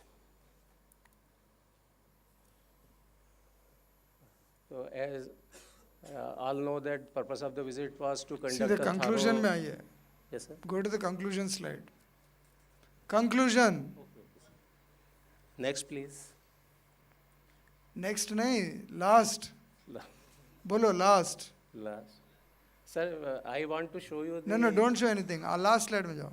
Okay. So there are, sir, this is a very big project because this is a national project, and the CCA. इस पे ये बोलो, conclusion बोलो. With that, I am coming, sir. The ultimate irrigation potential of the project is more than 2.5 lakh hectare, and so is the quantum of the components involved in the project. It has 4 offshore lift irrigation components, and a left bank, right bank canal, one headwork of Gosikhurd, and as well as one British era Asola Medha tank, whose height is about to be raised so as to make the storage capacity just double of its present capacity. And the project area predominantly lies in the forest area of Tadoba National Park. So a lot of forest issues are also there. For Asola Medha tank, there is a issue of about 372 hectares of forest land, for which clearance has been obtained recently, and stage 2 approval is in process by complying the observations of the MOEF, and wildlife clearance has also been, stage 1 has been obtained in April this year. Similarly, there is one Ghodajari branch canal, which also lies in the forest area. So there is also an issue of for forest clearance of 38.8 hectare of forest land. For that also, some progress has recently been made with the intervention of the DOWR and regular reviews by Pragati portal and so on. And some critical patches are also there, sir, in the right bank canal. Altogether 6 critical patches involving slope failure. The right bank canal there is in deep cutting, and the soil is very unstable there. So slope failure is encountered there. And lately they have come up with a solution with the help of IIT Gandhinagar, and they are adopting soil stabilization technique there. And this was the main hurdle, because it posed an discontinuity in the conveyance of water to the tail end. As a result, the entire command area could not be irrigated, and only Kharif portion could be irrigated. And they have also, at some places, they have adopted pipe distribution network, which minimizes the pertinent problems of land acquisition, which is a very tardy process. And they have SCADA, they have also introduced SCADA system at some of places at the Gosikhurd dam itself, as well as at Shivnala LIS under the right bank canal. And there is an immense scope of fisheries development there. This is one of the possibility of economic development in the region. But the one drawback there is, as has been pointed out by Commissioner Projects, are that due to ingress of municipal waste into the reservoir water, there is an issue of cadmium contamination of water, and as a result, some species of the fisheries cannot be cultivated there. So there is an indirect loss of revenue due to this hurdle. And since the expanse of the project is very big, sir, and with every revised administrative approval of the project, they go on enhancing more and more components of the project. So by the time they implement the newer ones, the older ones get dilapidated. and they require maintenance. So that is the main problem, and this problem is aggravated by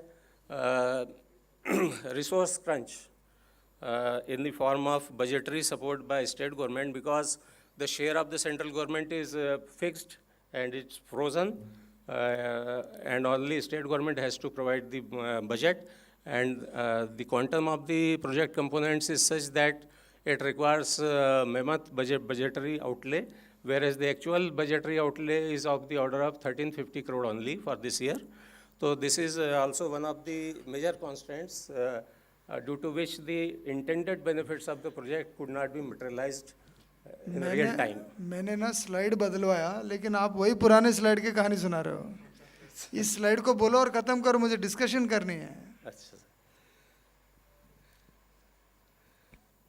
So there are also, sir, about 427 WAs there. अरे तो slide में जो लिखा वो बोलो. अच्छा. Conclusion, sir, some benefits have been achieved by the project, but not all projects because of the slow progress of the implementation of the project. And there is a significant gap between the potential created and the actual benefits accruing to the farmers. And for this, and also there is a lack of coordination among the line departments of the state government, due to which proper convergence of the existing schemes are not there. Next, please. And our CNO, sir, has suggested an institutional mechanism under the Revenue Divisional Commissioner so that proper and regular monitoring and review of the progress of the project can be made, and the parameters of the project can be reviewed quarterly to achieve the intended progress. And there is a predominantly paddy area, so most people resort to paddy cultivation, and that aspect also needs to be looked into by the social facilitators and the WES to adopt to proper cropping pattern for the economic development of the region. Thank you, sir. I want to ask you, and also maybe some of the technical officers who are present here, if you as a technical officer from Groundwater Board or CWC can visit a project and give feedback, why should we waste the time of all the ministry joint secretaries and directors? आपका काम है, ये CWC बैठा है state में. बोलो जी. I could not get it, sir. Sir कह रहे हैं कि CNOs का क्यों जरूरत है, आप लोग तो कर ही सकते हो. Yeah. Yes, sir. बोलो भाई Praveen.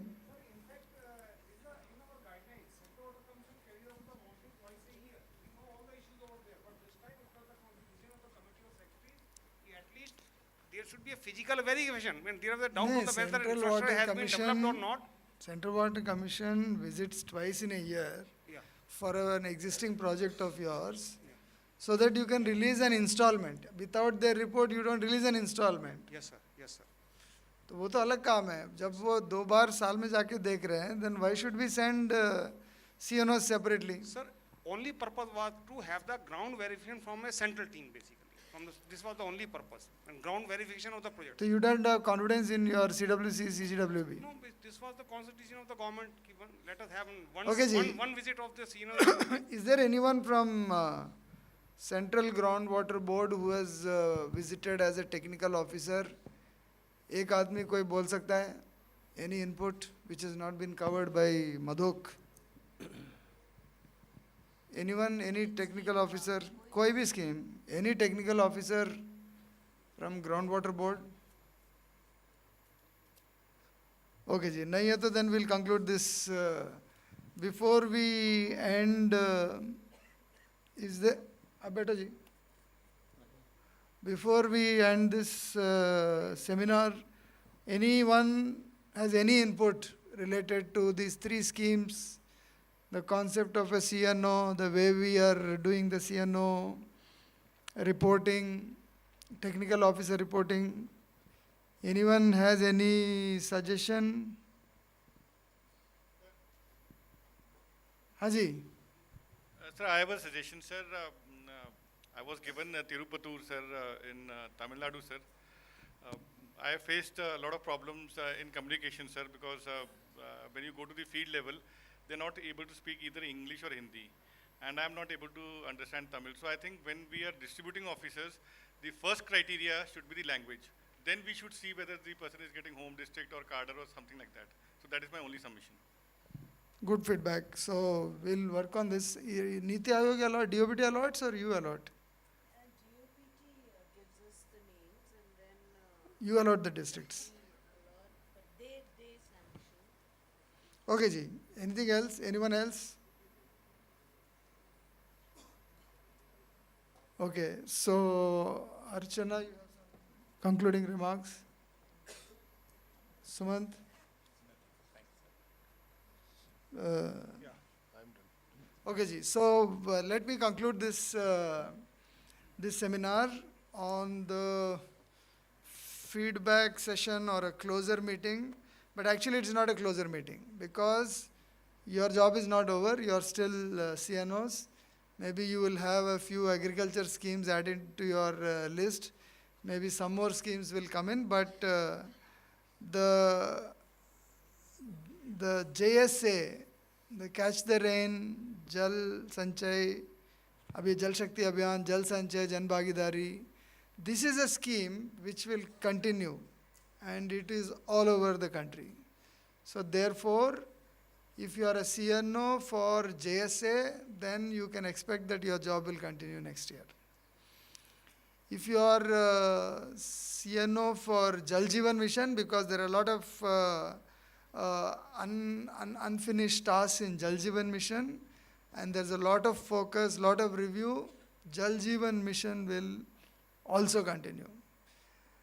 The PMKSY, which is a scheme where we have taken up 100 dams and their command area, and which the states were not able to complete, and we added money to complete those projects.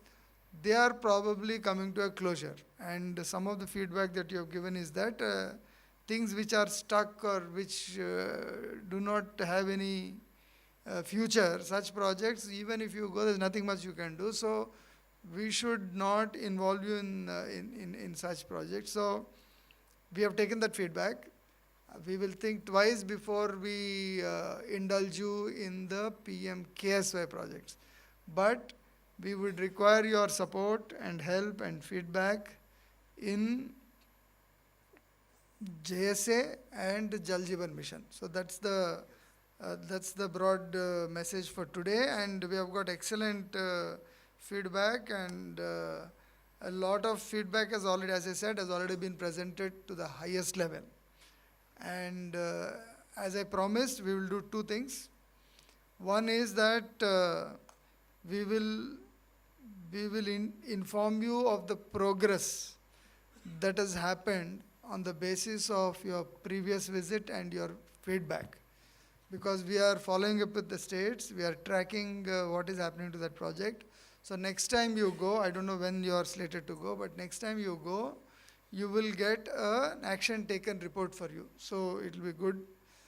The second idea, which is just got, and I don't know how feasible it is, I think if whenever PM reviews a project in Pragati, and if that project has had a CNO visit, I want to request PMO that we should put the CNO also in that Pragati VC, so that you can give your feedback to the PM directly. Let me work on that. On that note, thank you very much.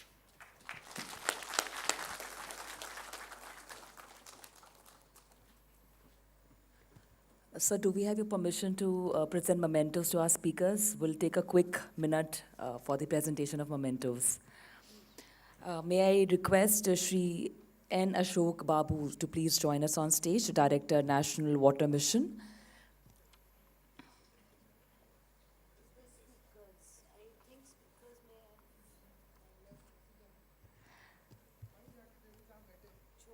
We'll present them off stage.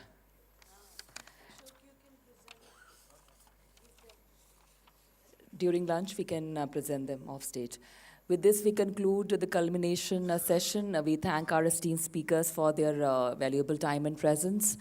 And we request you all to please join us for lunch, which is being served outside the hall. Thank you very much. ये We wish you- बोलिए कि lunch के पास attendance ले रहे हैं, सबको lunch खा के जाना है.